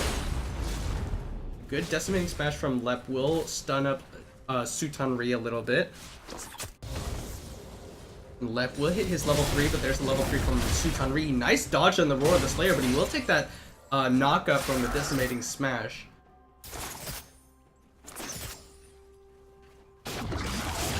Boston throws out a minion onto Chiming. Just a little bit of damage, but Chiming does have that passive shield that Rakan gets. Oh, Salty Lord goes in, gets the body slam onto Gettysburg. Will not get the Sun. Good sidestep from Salty Lord, and Gettysburg missing most of his abilities, but it is Salty Lord only level 2, so what has he been doing? He took his red buff and then he went to Krugs, and then he came around for a gank from the top side of mid. Not exactly what you want to do in terms of pathing. It meant that he went from red and then down and then all the way around the mid lane without taking any camps. If you're gonna gank from the top side of mid, you're better off just taking your Raptors or your Wolves rather than go for the Krugs. Most people don't even actually go for Krugs for quite a while. So, somewhat questionable by Salty Lord. will mean that Iruku is going to be level 4 compared to Salty Lord's level 3, and he's cleared out his entire jungle, channels his recall, picks up the Stalker's Blade and the boots, and Lep actually forcing the flash out, or having his flash forced by Sutan Ri on Renekton. Have to respect that Renekton damage at this early point in the game. He had to flash and he had to recall. He's probably going to have to teleport to lane as well, or else he'll miss too much.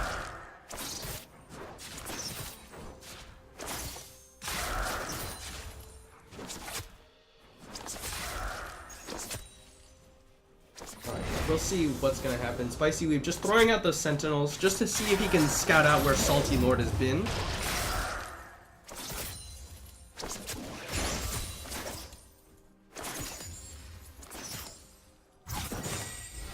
Okay, so Gettysburg gonna just put some pressure onto his opposite number. Not a whole lot of action. There was just the one gank from Salty Lord into the mid lane. Oh, Chiming goes in, gets a good knockup with the grand entrance on the Sir Woot face. It will just mean that Boston devours him up, but the damage was done and there was no more damage to be coming out from the bottom lane to feed the Baron, so that's a cooldown burn by Boston for very little benefit. They'd already taken the damage from that grand entrance. Just gotta keep that in mind. Oh, Gettysburg. Ooh! Charm just barely missing from XYZVS. Gotta anticipate, like, no reason for that to happen. Gettysburg did not have his, or he used his flash after the body slam and after the charm had already been used. But at the end of the day, it will be the summoner flash burned anyway, so not too bad. Gettysburg does have a pretty significant CS lead over his opposite number. Oh, looks like Boston was having some connection issues during this game as well. Sutan Ri is level 6, Lep not quite hitting that power spike himself. So Sutan Ri could do a lot of damage to Lep. He's going to take the decimating smash to the face.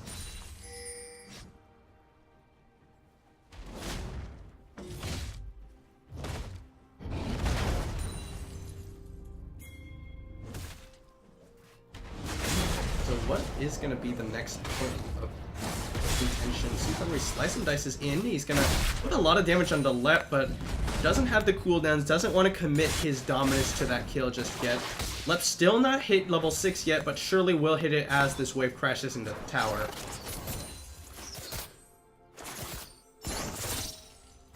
First blood still on the table. Unri just gonna stun up Lep with the Ruthless Predator.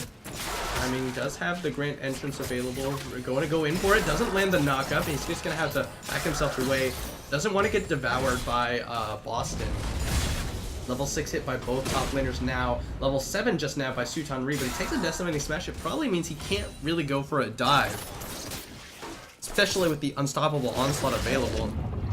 Boston looking for some damage onto Spicy Weeb. I think he might have telegraphed that gank a little bit, and if he didn't, then Salty Lord being spotted out by the Sentinel definitely will. The Baron undaunted though. They're still pushing in despite knowing that Salty Lord was in the bottom side area, but now Salty Lord just channeling his recall means feed the Baron, not going to be punished for this one. And Salty Lord is very behind. He hasn't even hit level 6 yet, while both bottom laners have. So this is really unfortunate for Rise Gaming's jungler. Really shouldn't happen that the jungler hits level 6 after both of his bottom laners. Or the bottom lane champions, rather. Alright, Chiming looking for it. He's going to get the knockup onto Sir Woot face, but a good devour from Boston will keep him safe. Iruku is going to take away his second red buff. Teleport coming in from Lep into the top lane. He's down 19 CS to Sutan Ri.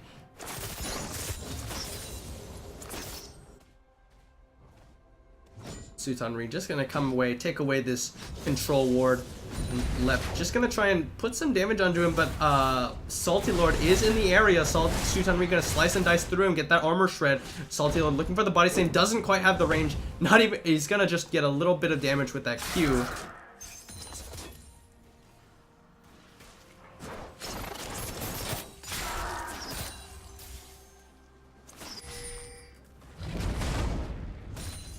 Okay, but Sutanri, they did put a lot of damage onto Lep, so if Sutanri can continue to do the in and out trades at some point, once his cooldowns come back up, he might go for the dive onto Lep. The Dominus is available, it's a lot of damage, and it gives you a lot of tankiness. Slice and Dice is in, Chiming gets a good double knockup, but the Devour's gonna come in, keep his AD carry safe. Boston doing a good job, doing what Tahm Kench is meant to do. Now Lep is feeling a lot of pressure now. He's down 30 CS compared to Sutanri. Gettysburg, for his credit, is 3 waves worth up over XYZvius.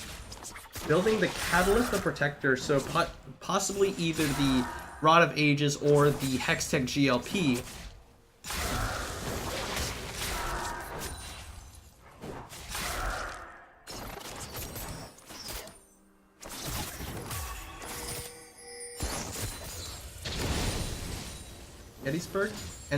Gettysburg and XYZvius are really just sort of ignoring each other, just trying to clear out the waves while standing next to each other. Left is going to get a little bit of damage, but here comes Salty Lord. Left is too far under tower. He just comes in for a little parting barrel. And First Blood still on the table, as is Tower First Blood. Sir Wuface just going to get the knockup, but Chiming takes a little bit of damage through that shield. Sir Wuface not devoured this time. Boston realizes Spicy Weave can't really follow up too much on that one.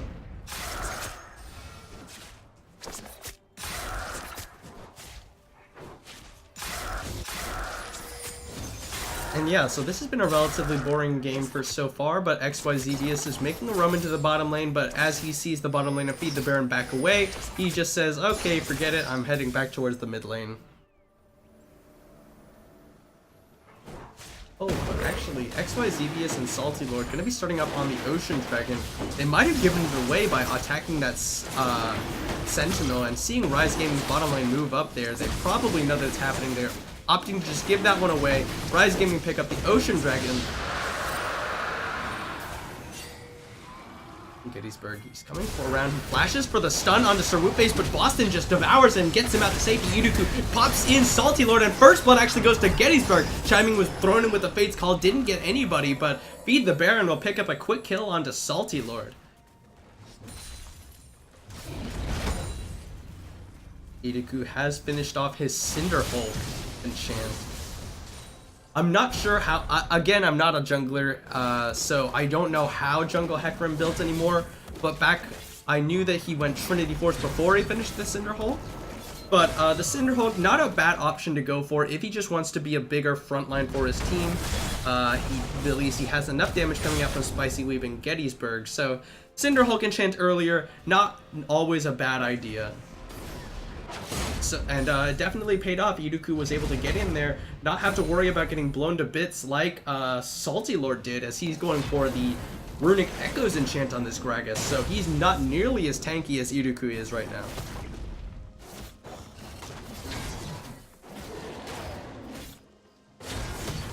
And speaking of Iduku, he's taking away his own blue buff, and he's going to be level 8 compared to Salty Lord, only level 6. And that's definitely not what you want as a jungler. Anytime you are down 2 levels to the enemy jungler, that you really need to look at your pathing decisions, because you're definitely gimping yourself in terms of EXP in the jungle. And really, not anything to show for it. His team doesn't have any kills. They've gotten the Ocean Drake, sure, but that's not really that consequential at this point. Gettysburg hops his way over the side, but he was spotted out by the control ward before it went down, so a little bit hasty there by the mid laner of Feed the Baron.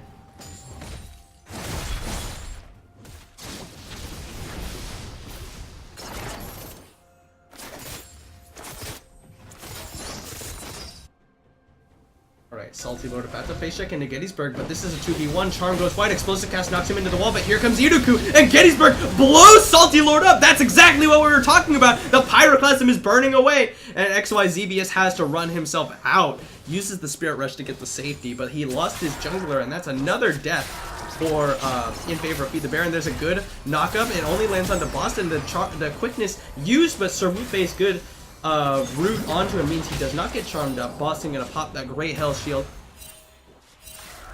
feed the Baron. They commit a lot for that, but they still have the Fates call if they wanted to engage again.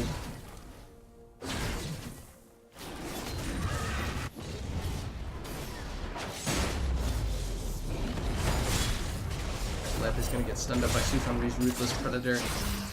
Spicy, we've been chiming, they're very much more powerful than Rise Gaming's bottom lane. Blade of the Rune King finish for Spicy Weave means he has a lot of trade power. Sir Wootface doesn't yet have a completed item. He's gone for the BS Sword into the Zeal, which is fairly standard on a lot of these crit-based ADCs. Let's see if he goes to finish off the Zeal item, or if he opts to go for the Essence Reaver immediately afterwards. I mean, looking for the Grand Entrance, but you gotta remember that Boston is gonna just pull him out to safety.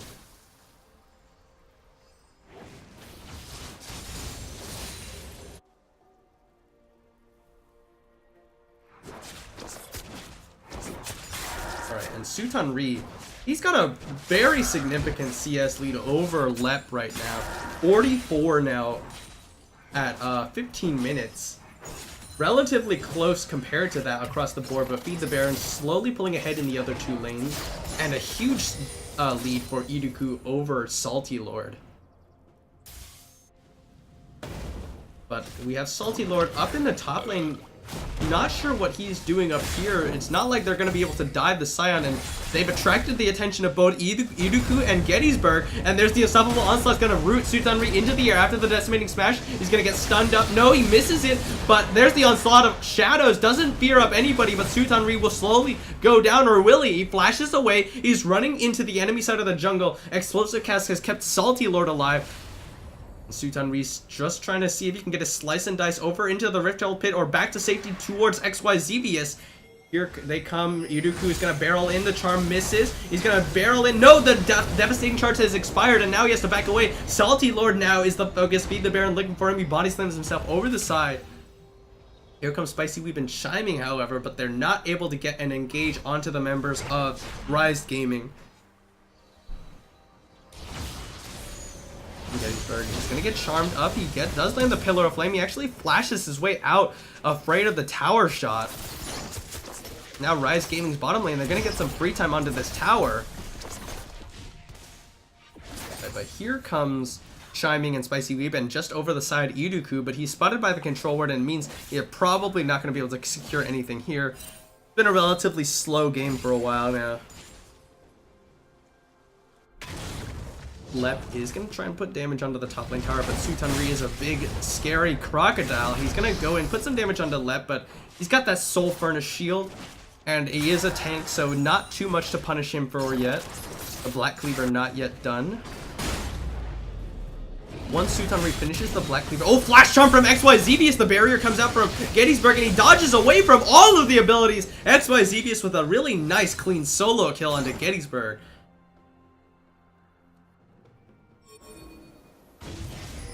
Knew that the flash from his opposite number was not available. The barrier was not enough to keep Gettysburg alive, and a good flash charm from XYZVS didn't even have to use the ignite. Now Rise Gaming, they're looking for Tower First Blood in the mid lane, but here goes Iduku into the mid laner, but here's Salty Lord. He's gonna knock him into the body slam. There's a Orb Deception, Explosive Cast, nicely done, knocks Iduku away, and XYZVS picks up another kill for his trouble. Spicy Weave now trying to stack those Ren stacks onto Boston. Great help is gonna come out. He devours his ADC and gets them out. But it will be Tower First Blood going down in favor of Rise Gaming. XYZVS and Salty Lord secure that one after they kill off the mid laner and the jungler of Feed the Baron. Now Lep just going to try and be Scion, just clear out the waves. Scion is a tank that also is very good at pushing waves. XYZV is spotted out by the Sentinel, means Feed the Baron's bottom lane able to back themselves away nice and safely. But it will be the Dragon. It is a mountain, and Rise Gaming, they want to stack this Dragon on top of the one they already have, but they're getting collapsed on by multiple sides by Feed the Baron, but they really could just collapse onto the bottom lane, but they want to back away, not having vision of Iduku. Yeah, that was... Rise Gaming should really have just collapsed onto the bottom lane to Feed the Baron. Gettysburg was too far away towards the mid lane, and Iduku was way too far away coming back from base after having respawned. So they miss out on the opportunity for 1 or 2 kills, and they give up position on the Mountain Drake.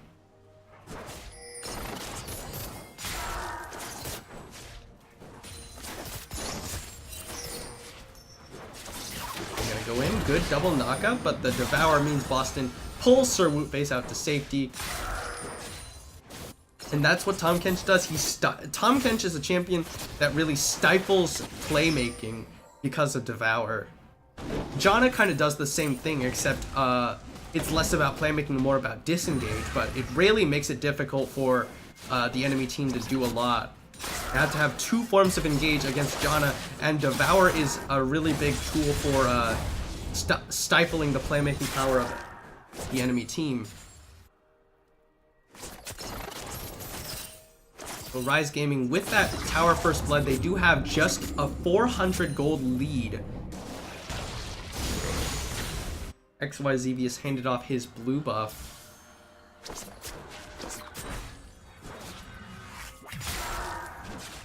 Now, what is next on the board? Feed the Baron. Looks like Iruku is trying to start off that mountain. And Sutanri just aggressing onto Lep in the meanwhile.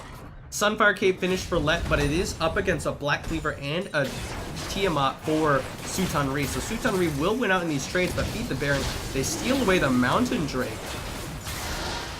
A little bit early on that Ren there from Spicy Weave, but Sutanri's going to go in onto Lep and back away because there's nothing left for him to do. He's just going to make sure that Salty Lord's red buff steal is successful.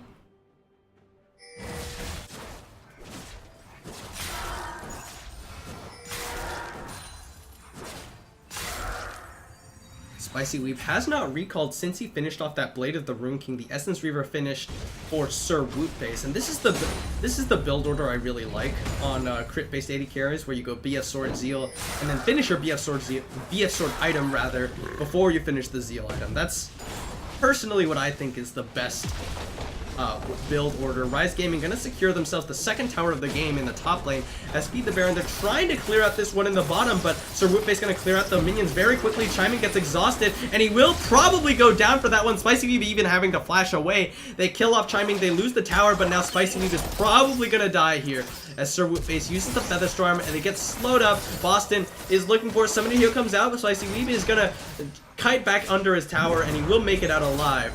Oh, but here comes Gettysburg. The Feather Storm not available. Teleport coming in from Sutanri to try and help his bottom lane. And now Gettysburg is in trouble. He's going to use the Pillar of Flame, and now he gets stunned up, suppressed up by the Devour. And he will just go down. Gettysburg going too far. Questionable decision by the mid laner of Feed the Baron. Now XYZvius, he's got the numbers advantage, and he's just gonna chase Spicy Weave down under his tower. Rise Gaming focuses down the tower, and they will secure this one for themselves. It's 5 members stacked. Now it looks like they're gonna continue to push out this one. They've got 2 members pushing in the top lane, but they've just now finished off that first tier tower. They've got 5 members of Rise Gaming here in the bottom lane, but the teleport coming in from Lep, and he's got the Unstoppable Onslaught if they want to look for an engage, but Iruku is nowhere to be found. He's in the top lane. He has no teleport to join his team.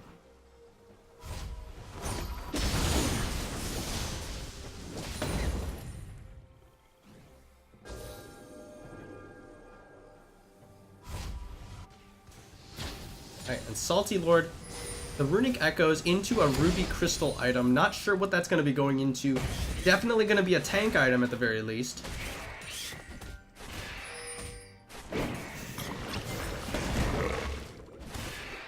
Now you do see Iruku after his Cinderhulk building towards that Trinity Force.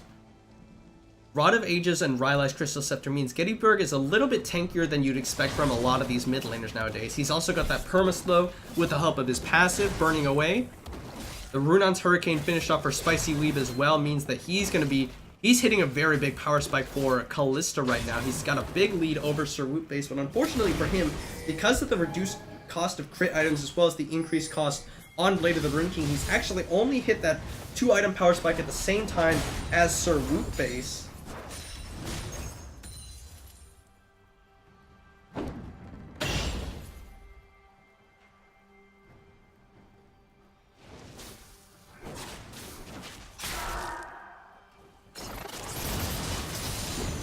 Oh, Flash Body Slam comes in from Salty Lord, but a good dodge from the Chiming means that Explosive Cast will not knock him backwards. Rise Gaming, they looked for the engage. They did have it, but it was a good play by the members of Feed the Baron, and there was no real follow-up from Rise Gaming to secure the lockdown after the body slam. So, Summoner Spell burned by Salty Lord, unfortunate, but Sutanri now is going to get stunned up by Feed the Baron, and now he's getting focused down. He has to slice and dice his way over the side, flashes away as well. Here comes the quickness, but a good charm from XYZBS. He gets pulled in by the Tempered Fate. Spicy Weave picks up the first kill of the fight. Sir Face trying to kite back. Unstoppable Onslaught comes down, and it burns away on XYZB as the brand passive, and now Sir Face running for his life. Flash, knock up from Chiming, and it will mean that Feed the Baron get a 4 for 0. Good engage by Feed the Baron. It will mean that they're probably going to get this tower in the mid.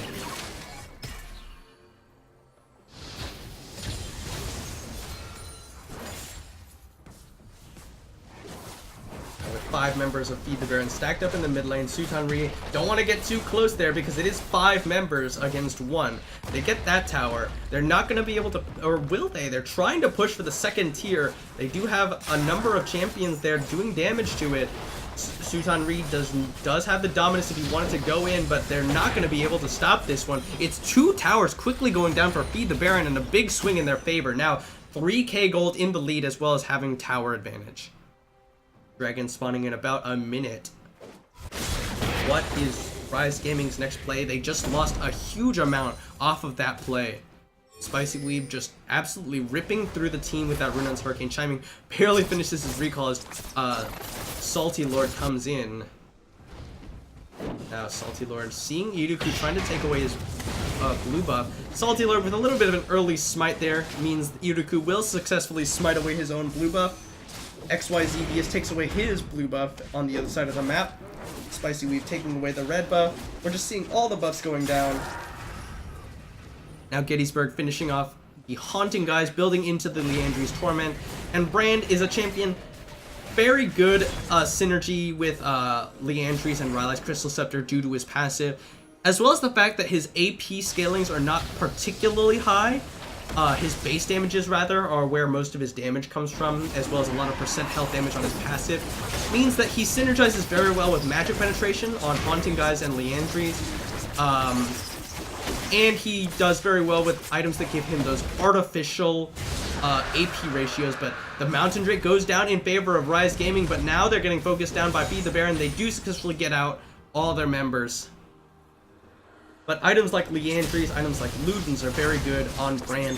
I'm surprised that he's gone for the Ionian Boots of Lucidity, as normally when you get Magic Penetration items like Haunting Eyes, you want to stack Magic Penetration.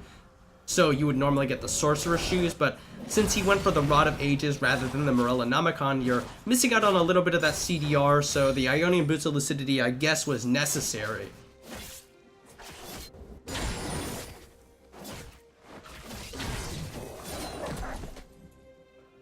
Alright, so Feed the Baron, they've got a 3k gold lead.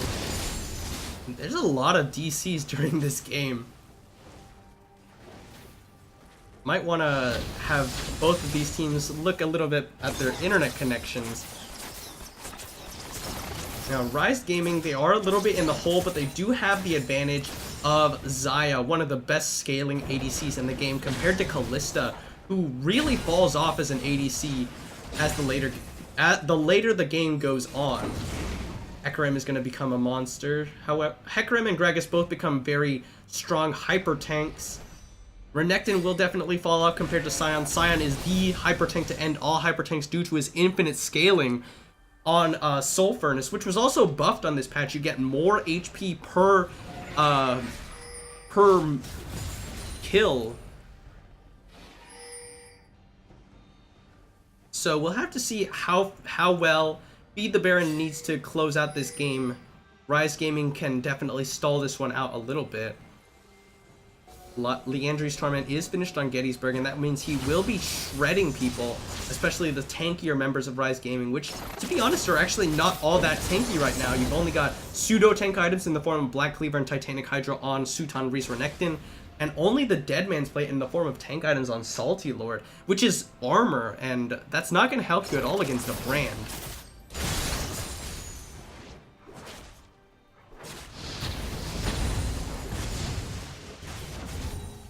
game is definitely starting to devolve in towards an ARAM. Iruku is already in the bottom side of the map as Rise Gaming. They set up for trying to make a pick into this Baron area. Unfortunately, the Sentinel will spot them out in that brush. We'll take a little bit of damage for that control ward.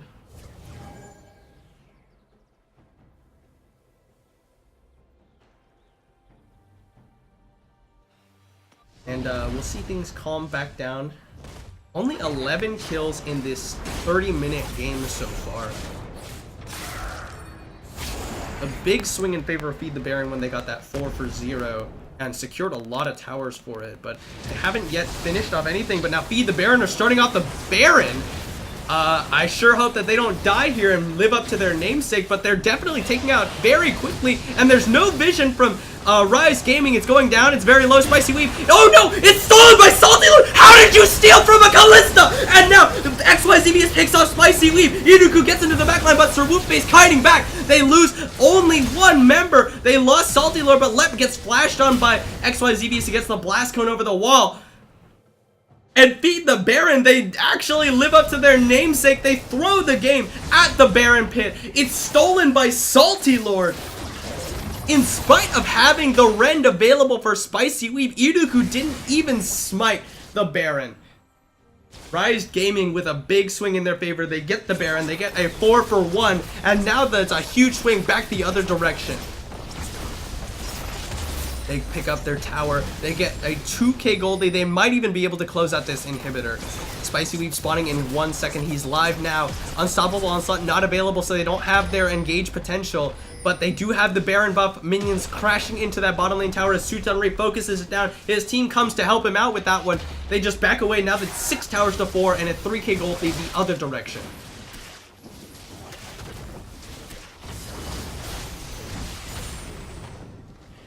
Really big misplay from Feed the Baron. They did not... I'm not sure what happened. I guess they expected the Ren to come in for Spicy Weave, make sure that that steal was not a possibility, but in the end they didn't zone off Salty Lord. They didn't get the Rend off, and Rise Gaming get a huge swing back in their favor. In addition, they were all corralled into the Baron pit. They didn't all stream out in the correct order. They didn't play front to back, and Spicy Weave and Gettysburg just die as Sir Whoopface is able to kite away from Iruku and just kill him off, and that's the power of Zaya's kite potential. Feed the Baron on the back foot now. They pushed the wave away from their open inhibitor, but now Rise Gaming definitely wants to look for the fight.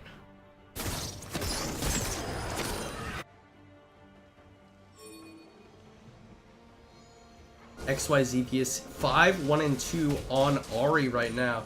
He's actually very strong. He's actually pulled the CS lead back from Gettysburg, now 28 CS in the lead as well. Got Hextech, Gunblade, and Lichbane, the traditional new assassin build. I'm not sure how good that is on Ahri, especially against the hyper-scaling tanks. Lichbane Gunblade is very good for bursting squishies, but it's very ineffective against tanks compared to the traditional mage builds. Uh-oh, here we go. Spicy Weave throws out the Tempered Fate. Iruku is gonna get collapsed on by multiple members of Rise Gaming. The Infernal Drake already got down for Rise Gaming. Here we go. That's a good quickness, and Sutanri picks up Iruku. Triple kill goes over to Gettysburg, and it's a 4 for 1 the other direction. This game is a teeter-totter. Feed the Baron. Rise Gaming picks up the Infernal Dragon, but Feed the Baron gets the big team fight win. That's 4 Baron buffs off of Rise Gaming.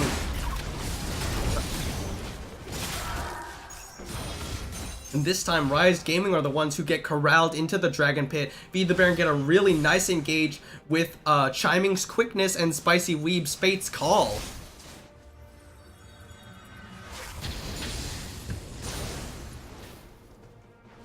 And of course, Gettysburg, when they're all corralled into the Dragon Pit, all grouped up for Pyroclasm and Gettysburg's passive to just burn away at everybody, they're gonna win that fight so quickly.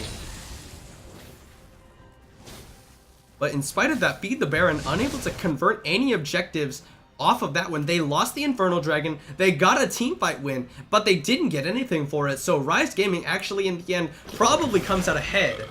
Salty Lord has the Dead Man's Blade and the Righteous Glory, so he's got a lot of armor, but no magic resist, which means that the brand is doing a lot of damage to him, but Feed the Baron not closing out any objectives off of it.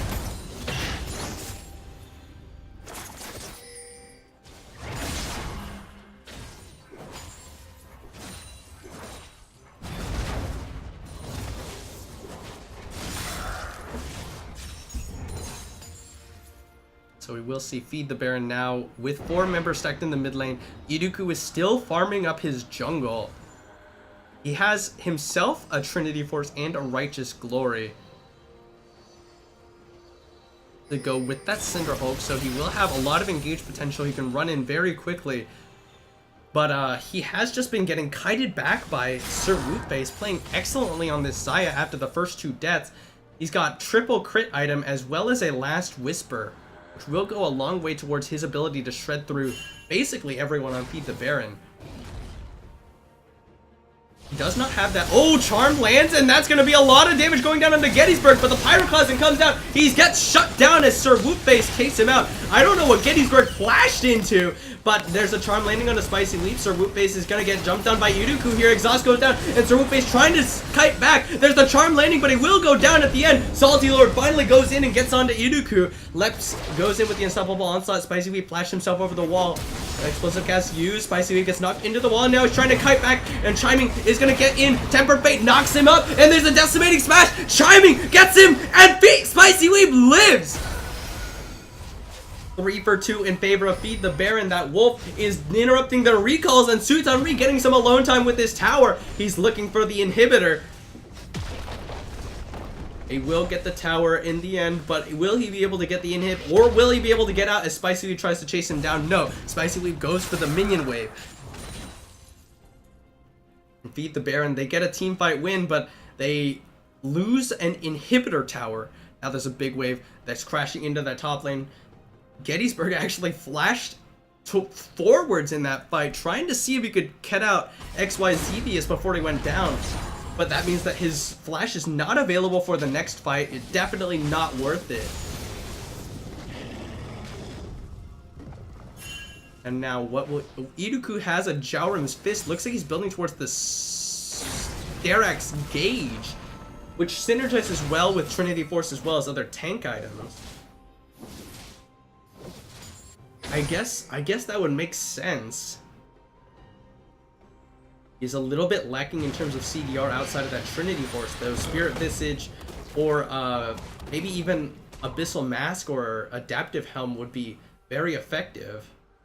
I guess he doesn't need the MR from either of those MR items I just said, so maybe not, but we'll see. Oh, I guess Righteous Glory also gives CPR. I forgot about that, but Left is gonna face check. Charm lands. It gets rooted in place by the Blade Caller. There's a good body slam with Salty Lord, but Chiming gets in. Good knockup after the quickness. There's the Feather Storm being used, but Iruku jumps onto him. Salty Lord is the first kill of the fight. Boston is getting focused down, and Spicy Leap rends him down. Sir Whoopface did successfully kite back, and Iruku is gonna barrel into him now. There he goes. He gets jumped on by XYZ, but he doesn't have the damage. 3 kills for 0 in favor of Feed the Baron. This game is just so back and forth. Now the Baron is the call. Hopefully it doesn't get stolen this time, but the odds of that without Salty Lord alive are very slim. Both Spicy Leap and Iruku would have to seriously screw up for this Baron to go down in favor of Rise Gaming. And there it goes. Not going to make the same mistake twice. XYZ Spirit rushes his way out after the desperate steal attempt, but Iruku has used the Ghost. He's not going to continue the chase. Baron goes over to Feed the Baron. Tomri and XYZ is walking themselves out of there. Now Boston, oh, hold on a second. Unstoppable Onslaught being used by Lep. He barreled into the wall as Suitonri and XYZ pick him off.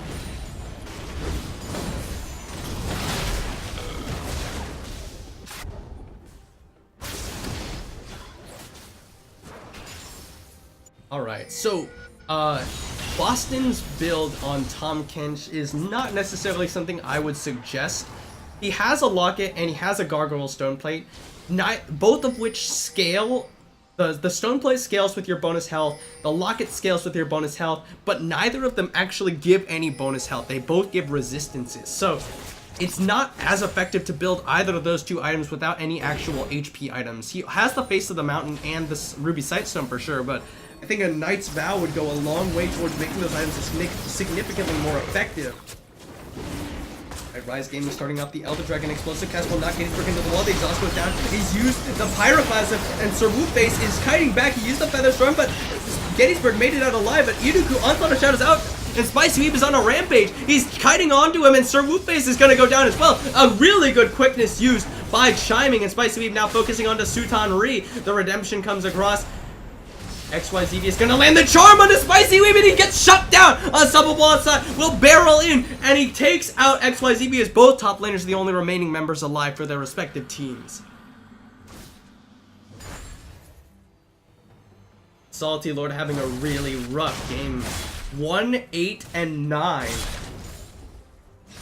10 kill participation out of 17, and 8 of his team's 21 deaths. That early game pathing that caused him to become so far behind his opposite number. He's being Flame Horizoned in the jungle by Iruku. Additionally, the fact that he went Runic Echoes into a Dead Man's Plate when a lot of the damage is coming from Gettysburg's brand is just really screwing him. He's been so squishy for a large part of this game. He's just now building towards MR as his 4th item.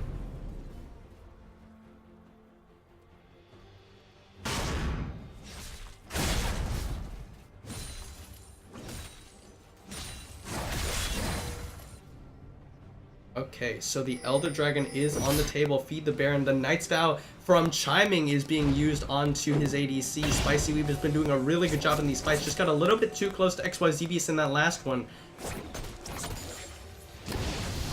Right, so Feed the Baron are the ones who start out the Elder Dragon. They really need to make sure that Feed the Baron, or that Rise Gaming rather, does not get this one because they have 3 dragons for that Elder to empower. Spicy Weed really needs to make sure that his rend is on point this time. Salty Lord looking for the steal. He's gonna go in for it. The explosive cast comes in. He goes in. It's smited away by Iruku. And there's the quickness. Salty Lord and Sutan Ri are charmed up and focused down by Feed the Baron. There was no reason for Sutan Ri to go in there with Salty Lord. It was a suicide trip because there was no way that XYZ via Sir Whoopface or Boston were gonna be able to get in there. It was going to be a 2v5 when he went in there. It just ends up being one more death for Feed the Baron.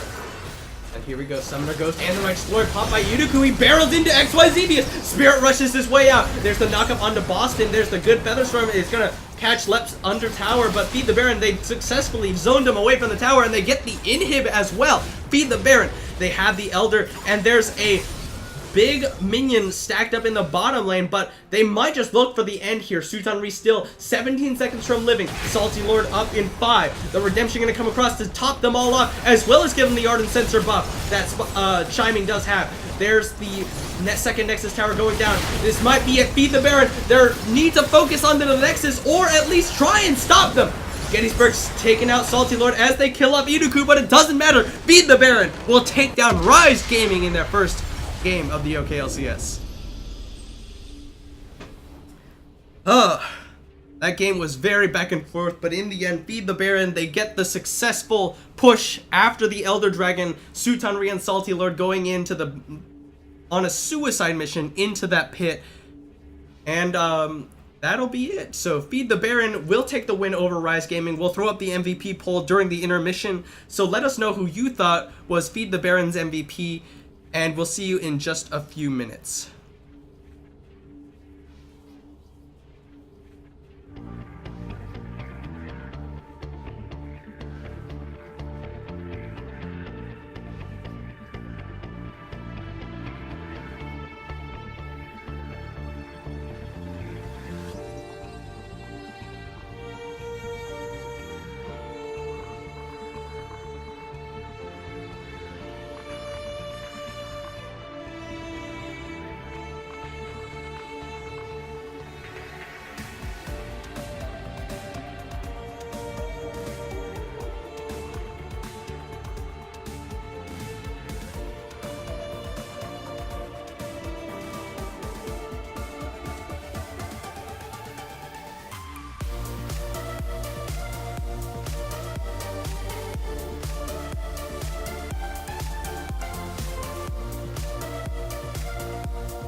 Internet, hello and welcome back to OKLCS Season 4 Week 1. We just saw a very back and forth game that culminated in Feed the Baron taking the victory over their opponents, Rise Gaming.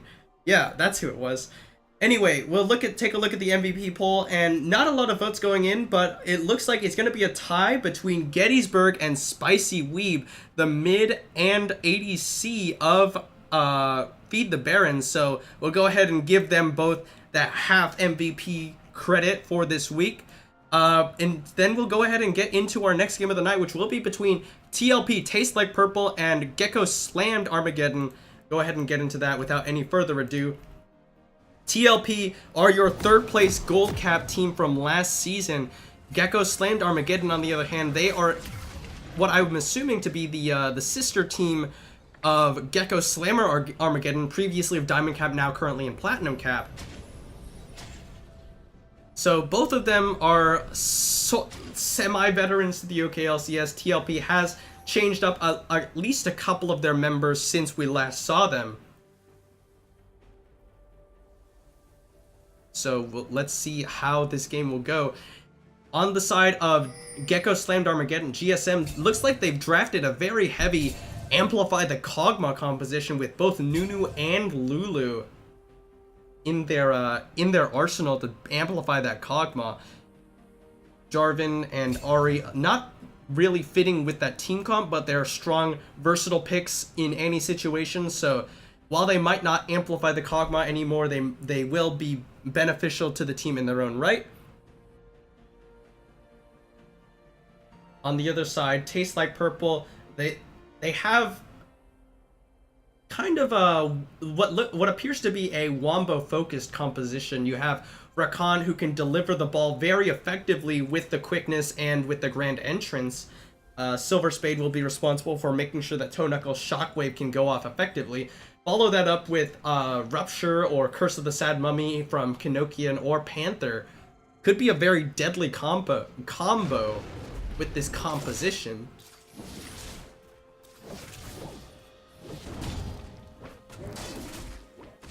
So both junglers going to be leashed onto their red buffs.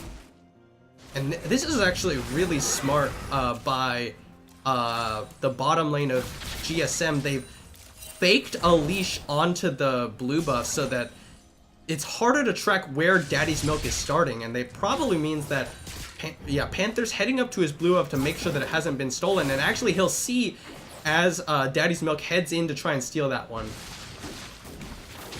So both junglers did head up into the blue buff, and since Daddy's Milk is conceding that one, gonna let Panther have it. So overall, a beneficial situation for TLP. And it's just really difficult for any champion to invade, even one as powerful at invading as Nunu, when your lanes don't have all the pressure they need. Kenokian shoving in onto Gav-Out, which means that Kenokian will make the rotation down towards his blue buff significantly faster than Gav-Out. And you don't want Daddy's Milk to just be in there trying to steal the blue buff and get collapsed on, give up first blood for no reason, and give up even more pressure than he already was.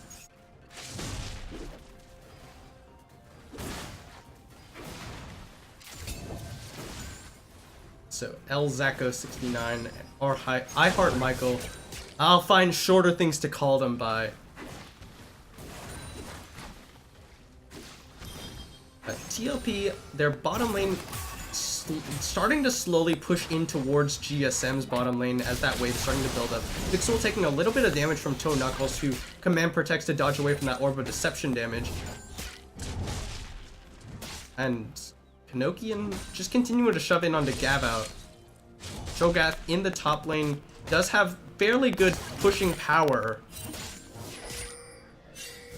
The downside of playing Cho'Gath in the top lane is he's very vulnerable to ganks. He has no mobility to speak of. Oh, there's a good knockup onto Elzacco. He's going to take that explosive charge. That's about half of his health off right off the bat. TLP's bottom lane, none the worse for wear.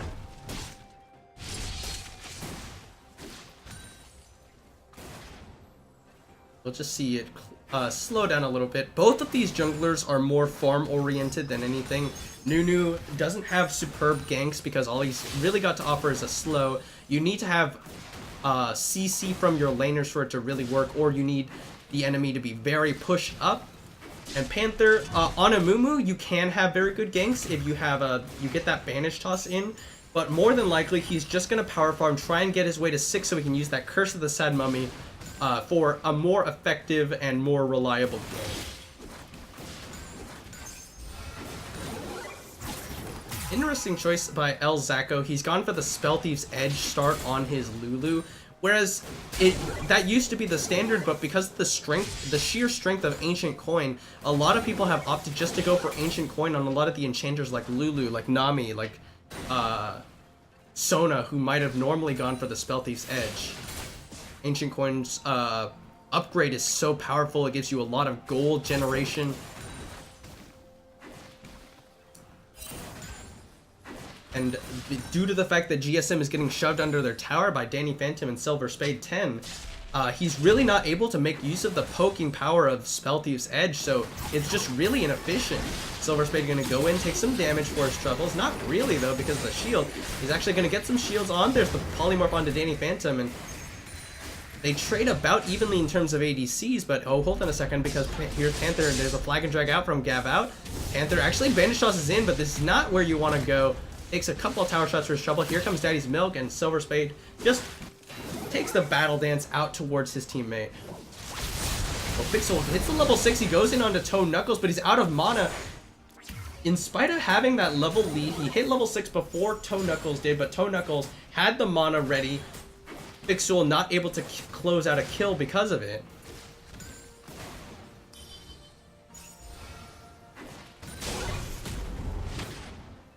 And so this game will slow down a little bit once again. And yeah, having these non-ganking junglers is makes the game a lot slower in the early game.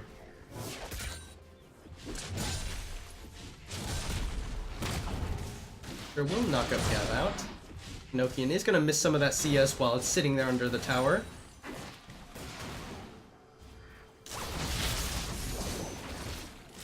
And Fixel super low on mana now. He really needs to recall because all he's going to happen is he's going to get shoved in. He's going to miss CS under the tower.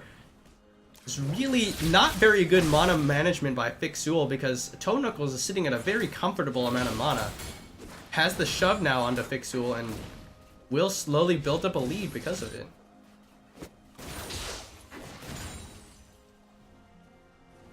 Right, Gav is opting to build towards... He's got a Bomby Cinder as well as a Null Magic Mantle, so looking to build a lot tankier on his Jarvan than a lot of the Jarvans we normally see in the top lane. Normally you see Jarvan opt for Black Cleaver and a Tiamat item, either the Ravenous or the Titanic Hydra. It's still going to take some damage from Toe Knuckles, but now Toe Knuckles is low on mana.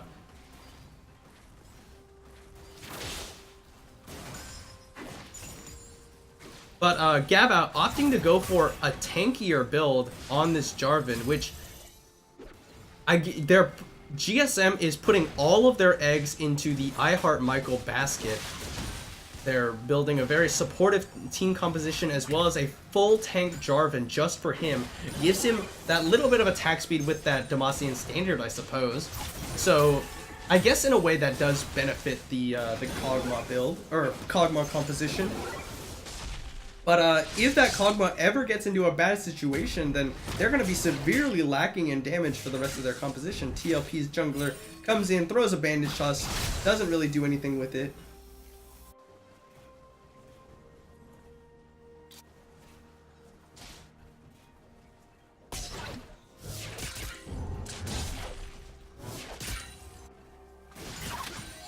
There's a good knockup from Silver Spade. He gets the quickness in and charms up both I Heart Michael and El Zacco. The Wild Growth comes across and Danny Phantom is exhausted. Now I Heart Michael unloads with a Bio Arcane Barrage. Living Artillery comes across, but it looks like it will just be a trade of ultimates for the bottom lane. Enochian taking a little bit of damage from Gav out. He does have the Feast available, however, so Gav needs to be very careful. Here comes Daddy's Milk. He face checks into Panther, however. Now he's taking a little bit of damage there. Banish Toss is available if he wants to go for it. There's the teleport coming in from Gav. He misses the Banish Toss. Daddy's Milk goes into the brush. Channels Absolute Zero, and quite a bit of a waste by GSM there to have Gav finish his teleport. but Kenokian did actually teleport as well, so both teleports being used for just to disengage from both teams. TLP do have actually both teams have 4 members here in the bottom lane. Daddy's Milk just going back into his jungle to clear. Panther does have Curse of the Sad Mummy available if they wanted to look for a fight, whereas Absolute Zero not available. TLP just gonna look for this Mountain Drake. Here's Daddy's Milk and Gab out. Might look for the engagement. There's a Banish Shot. Curse of the Sad Mummy finds 2, but Fixul has the charm on the other side. Silverspade gets the exhaust. His first blood going over to Danny Phantom. Now they're trapped in the Cataclysm as Fixul chasing down 2 members of TLP and gets Danny Phantom down, and Silverspade might be the next to fall. He flashes over the side, and it will be a 2-for-1 in favor of TLP. Both El Zacco and Daddy's Milk falling in that fight. Good Curse of the Sad Mummy from Panther gets the engage before all of GSM is there. Rupture, and now Toe Knuckles. And Toe Knuckles wasn't even in that fight, actually. So, really questionable decision by TLP to go for that dragon while their mid laner wasn't there. Fixul made it down there and was able to start turning the fight for them. It could have gone much better for TLP had they either waited on the dragon until Toe Knuckles had been back, or just not gone for it until Toe Knuckles was back. Or rather, not gone for it while Toe Knuckles wasn't available.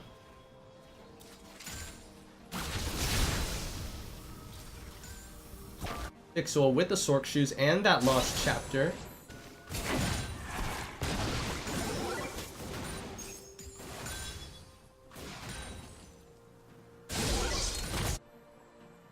The Mercury Shreds are the pickup. Oh, good charm lands onto Toe Knuckles. It will be a nice chunk onto him from Fixul.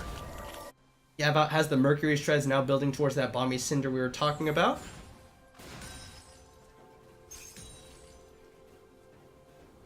For Spade, he's looking for an engage onto El Zacco and onto I Heart Michael. BF Sword and a Zeal item finished off for Danny Phantom. I Heart Michael has that makings of the Blade of the Rune King.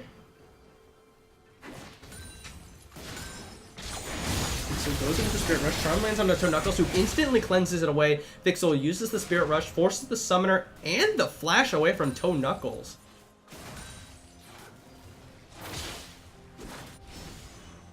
Oh, but 2 members of GSM here. There's a Flag and Dragon. Cataclysms onto Toe Knuckles, who shockwaves to pull Gabot back in. Panther's gonna miss the bandage toss, and Gabot will make it out alive, and Daddy's Milk doesn't have the damage to close out the kill. A little bit of a botched dive by GSM's top and jungler. Gabot had to flash himself out of there. Danny Phantom now aggressing onto El Zacco. The explosive charge traded for that Whimsy.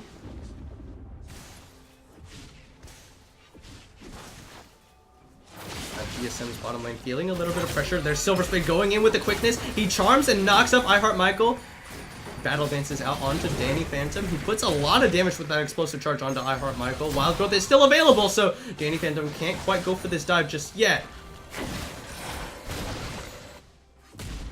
Here's the Rupture, gonna knock up Gabot, rather. Now we see Gabot building towards some more damage. He's got a long-sword in his inventory. Good knockup. Lands onto El Zacco. Wild Growth not available. Danny Phantom gonna have the Bilgewater active used. The exhaust goes down. Oh, yet more summoners burned on the side of GSM. Need to be very careful. Enochian and Gabot just sort of ignoring each other as they farm up.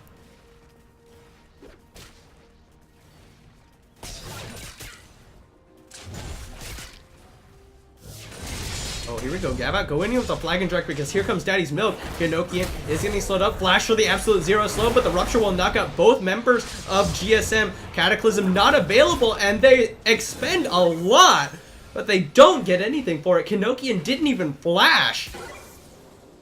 Daddy's Milk just severely overestimating his damage as well as that of Gabot, who is building very tanky Jarvan, doesn't do very much damage at all. Big misplay by the jungler of GSM. Spirit Rush forward, Charm misses, Fixul has the Spirit Rush out. I Heart Michael having a rough time GSing. Oh, the Shockwave dodged by Fixul. We just barely saw the tail end of that shockwave that did end up missing, but there's the return gank onto Kanokian, but Flash is still available and Absolute Zero is not. There's a good knockup from Gav out, and now Kanokian definitely might go down this time. Or at the very least, Bandit Shot's gonna land. There's the Command Protect and the Dissonance. It will be Fixul going down. Nice kill and gank, rather, by Panther and Toe Knuckles. It looks like Kanokian did have to flash out of that gank in the top lane, but he did survive.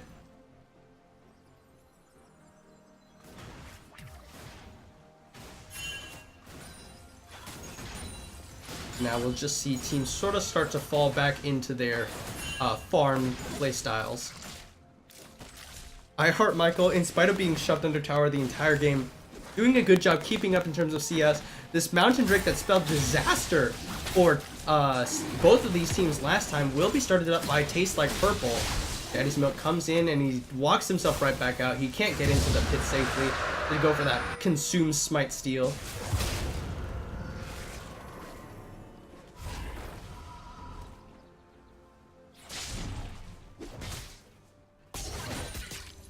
Does have his Cinder Hulk and his Mercury Shreds finished, and the Mercury Shreds makes a lot of sense against something like Shogat and a Moo. A lot of lockdown available. Gav out trying to trade onto Kanokian, but again, not a whole lot of damage available. The Righteous Glory giving you a lot of HP and armor, as well as some CDR. Basically everything that Cho'Gath could want in addition to the active allows him to run in and get onto teams, which is really the main weakness of Cho'Gath, nullified by buying that item to an extent.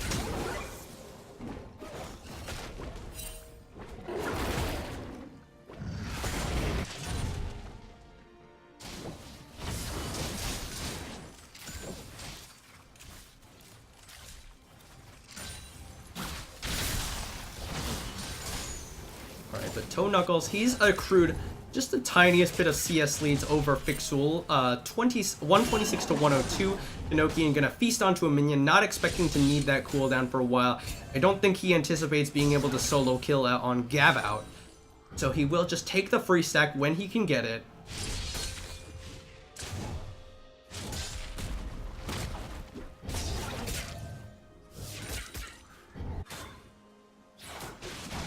Taking out a control ward in the enemy try rush as he gets down to Danny Phantom. Oh, but El Zacco, this is not where you want it to be. What is El Zacco doing? His ADC is nowhere to be found. He has to pop the Wild Growth, gets knocked up by Silver Spade's Grand Entrance, and there we go. Danny Phantom picks up the kill.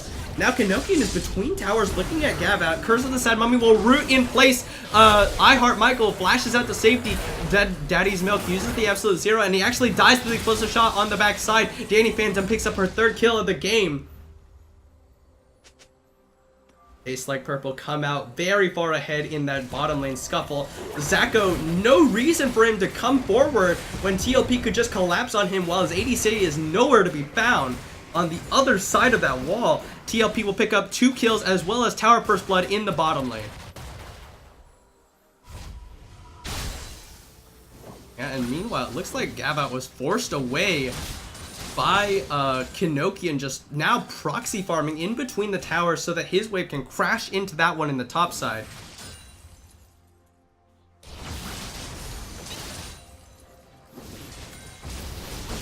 Knuckles is putting a lot of pressure onto Fixul as well, building that CS lead, putting the minions into the tower so that he can try and get more towers for his team. TLP will secure another tower in the top lane by Kanokian, forcing out Gav out.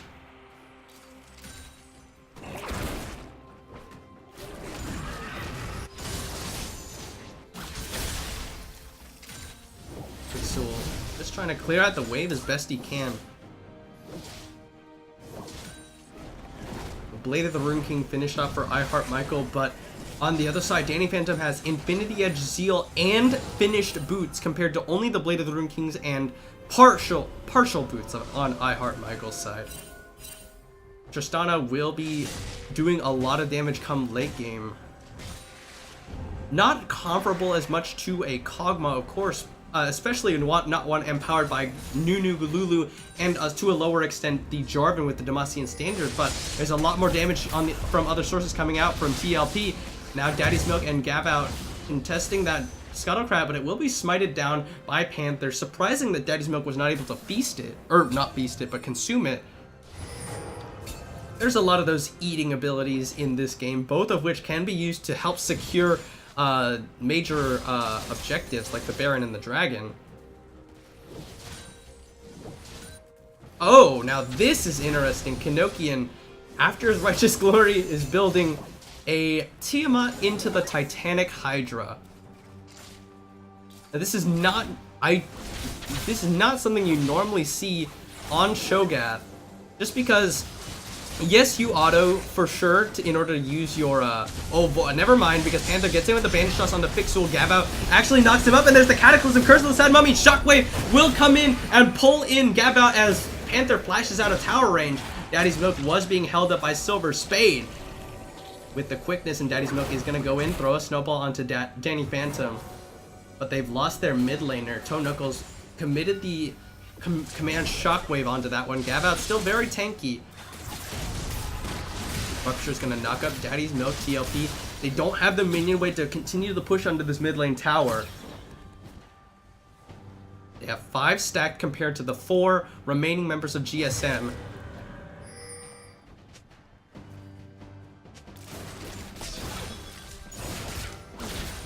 Silver Spade is building towards that Ardent Sensor as his first major item. TLP will use the ball to zone away GSM as they focus on the tower. Now Kenokian. Oh, that's a good double knockup. Silver Spade gets 2, and there's the Vorpal Scream. Panther picks up Daddy's Milk. The Wild Growth comes in to save Fixul, who just made it back to lane. And now iHeartMichael doing what he can, but it's not a lot. He's out of mana. GSM lose yet another life, as well as that tower in the mid lane. That's all 3 towers. All 3 outer towers going down in favor of TLP, as well as the second Mountain Drake spawning now that they have positional advantage for. Gabao in the top lane has no teleport, means TLP will probably be getting this one uncontested. Panther smites it down because he knows Kenokian will just be feasting that one away. Gets another stack as well as the easy secure.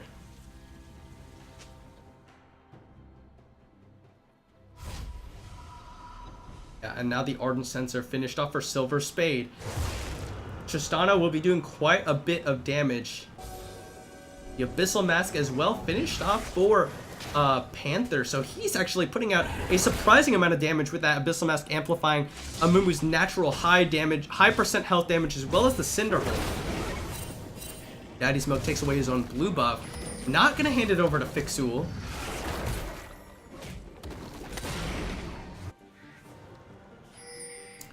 Now, oh, the interesting thing we're talking about with the Titanic Hydra Cho'Gath is, yes, you auto a lot to use those Vorpal spikes, but it's really not as effective as just stacking HP so that your Feast does a lot of damage. Your E scales with percent health, so building AD on it doesn't really help you as much as just being that extra bit tanky. Your Bandage Toss is going to go wide from Panther.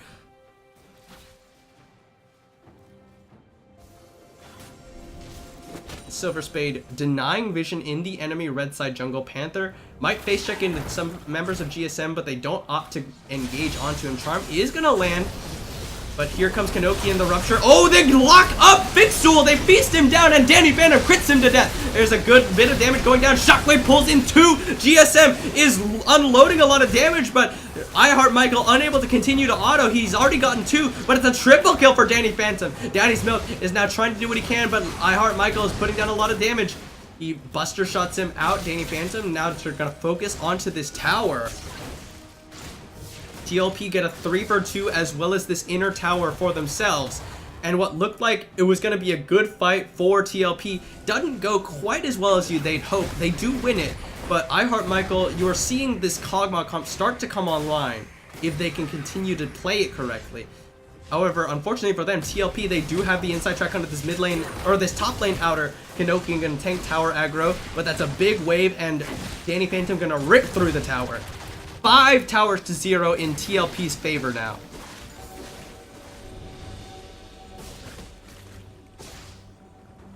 Six, 1, and 1 on Danny Phantom's Tristana, doing an absolutely amazing job. And not to take any credit away from the remaining members of TLP, they're all playing very effectively. Silver Spade having the really good engagements with these grand entrances.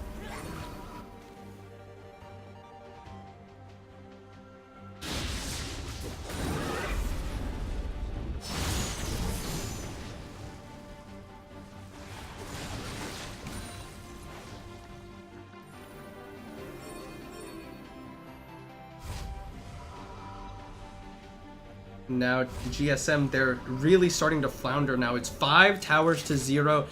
Almost a 9k gold lead at 24 minutes. This game has been very one-sided so far. TLP, they're showing their 3rd place dominance in gold cap. They are shooting for 1st place this split, and this is a good first game for their showing.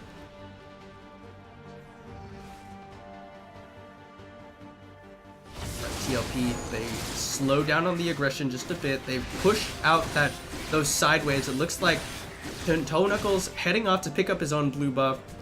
The remaining members of TLP will prepare for that push into the mid lane. Elzacco, ooh, Elzacco might be caught here. Toe Knuckles could look for it. Yeah, Elzacco's definitely caught! TLP will catch him out. Danny Phantom goes dominating as he gets knocked up every which way. There's just no reason for Elzacco to be there. He didn't even get down any wards. I have no idea what he was doing in that area, but that means TLP, they're starting off on the Baron. Those wards are being denied.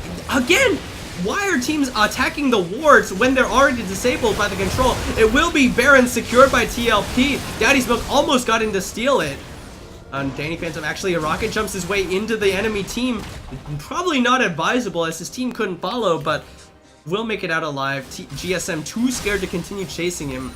Will be Baron and a quick kill for TLP, and now this might be the push into the base.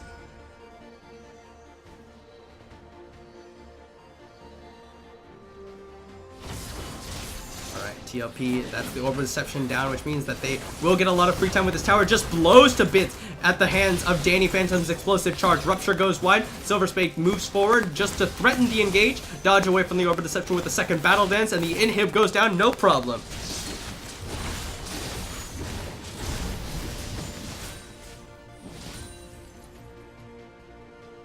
Alright, GSM now, they're trying to get the rotation down towards this tower, but it's going down so fast, and there's Silver Spade going in. He gets the knock up onto Daddy's Milk. Flash curses on the side mummy, only catches the tank line, but Daddy's Milk gets the wild growth, but he's getting focused down by 5 members of TLP. Danny Phantom goes legendary. Quickness used to catch Gab out as he goes in. Nice shot by pulls in 3 from Toe Knuckles. Feast eats the 80 carry, and that's all the damage from GSM. Flash in from Danny Phantom, and he goes down. No! Summoner Heal keeps her alive, and they gets the double kill. The tower not going to be enough to dissuade TLP as they focus down the second tier, or the second inhib tower of the game. The second inhib will follow for all 5 members dead from GSM, and it might be the end of the game. They've got the Baron buff, they've got the minion wave, and they've got the Tristana to absolutely shred through these towers.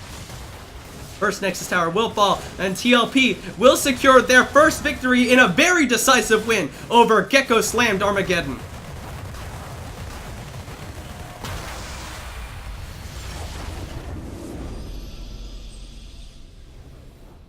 So that will be the final game of the night. Unfortunately, we had some difficulties with the Oklahomas and Cloud9 game this week, so since neither of their teams could get in touch with me, we are unable to stream their game. We didn't get a raffle file for them, so for now we'll just spend a few minutes getting the MVP vote for TLP versus GSM. Shoot, let's see.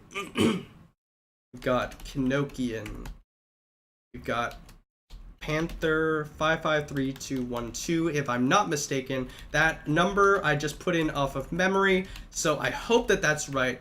Toe Knuckles, Danny Phantom, and Silver Spade 10. 553212. I really hope that that's right. I'm not looking at it. All right, but here we go. MVP poll should be available in the Twitch chat. We'll take a few minutes to see who you thought was the MVP for Taste Like Purple in their victory over Gecko Slammed Armageddon. That is not the right MVP poll. I'm so sorry. That's the right one. I don't know I don't know what that links to. Yeah, that links to the Feed the Baron MVP poll. But we'll take a few minutes to see who you thought was the MVP for TLP in their victory over GSM. 1 vote each for Toe Knuckles and Danny Phantom have gone down so far. And actually, there's one vote for 4 different members of TLP right now. We'll just wait until someone pulls in the lead decisively. So yeah, 4 really fun gold cap games. Will be next week. We will be streaming again all 3 divisions, but we're definitely changing the streaming schedule. We're gonna have 2 divisions streamed on Sunday, one in the afternoon and one in the evening, as we did. And then we're gonna have 1 stream on Monday evening. And unfortunately, TLP has 1 vote for each of their 5 members right now. So we'll just play sudden death, see who gets the second vote. And we'll declare that person the MVP for TLP.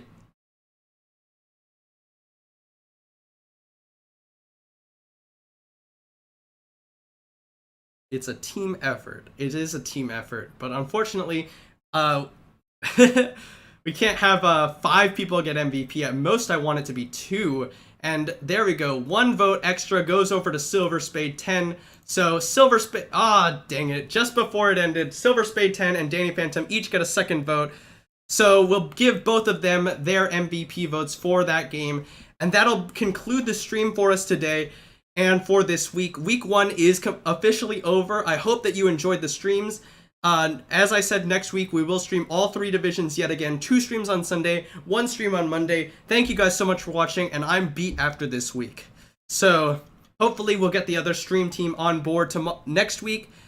I hope you enjoy them. I think that they'll do a really good job, but that'll be it for us tonight. Have a good night, everybody, and hope to see you next week.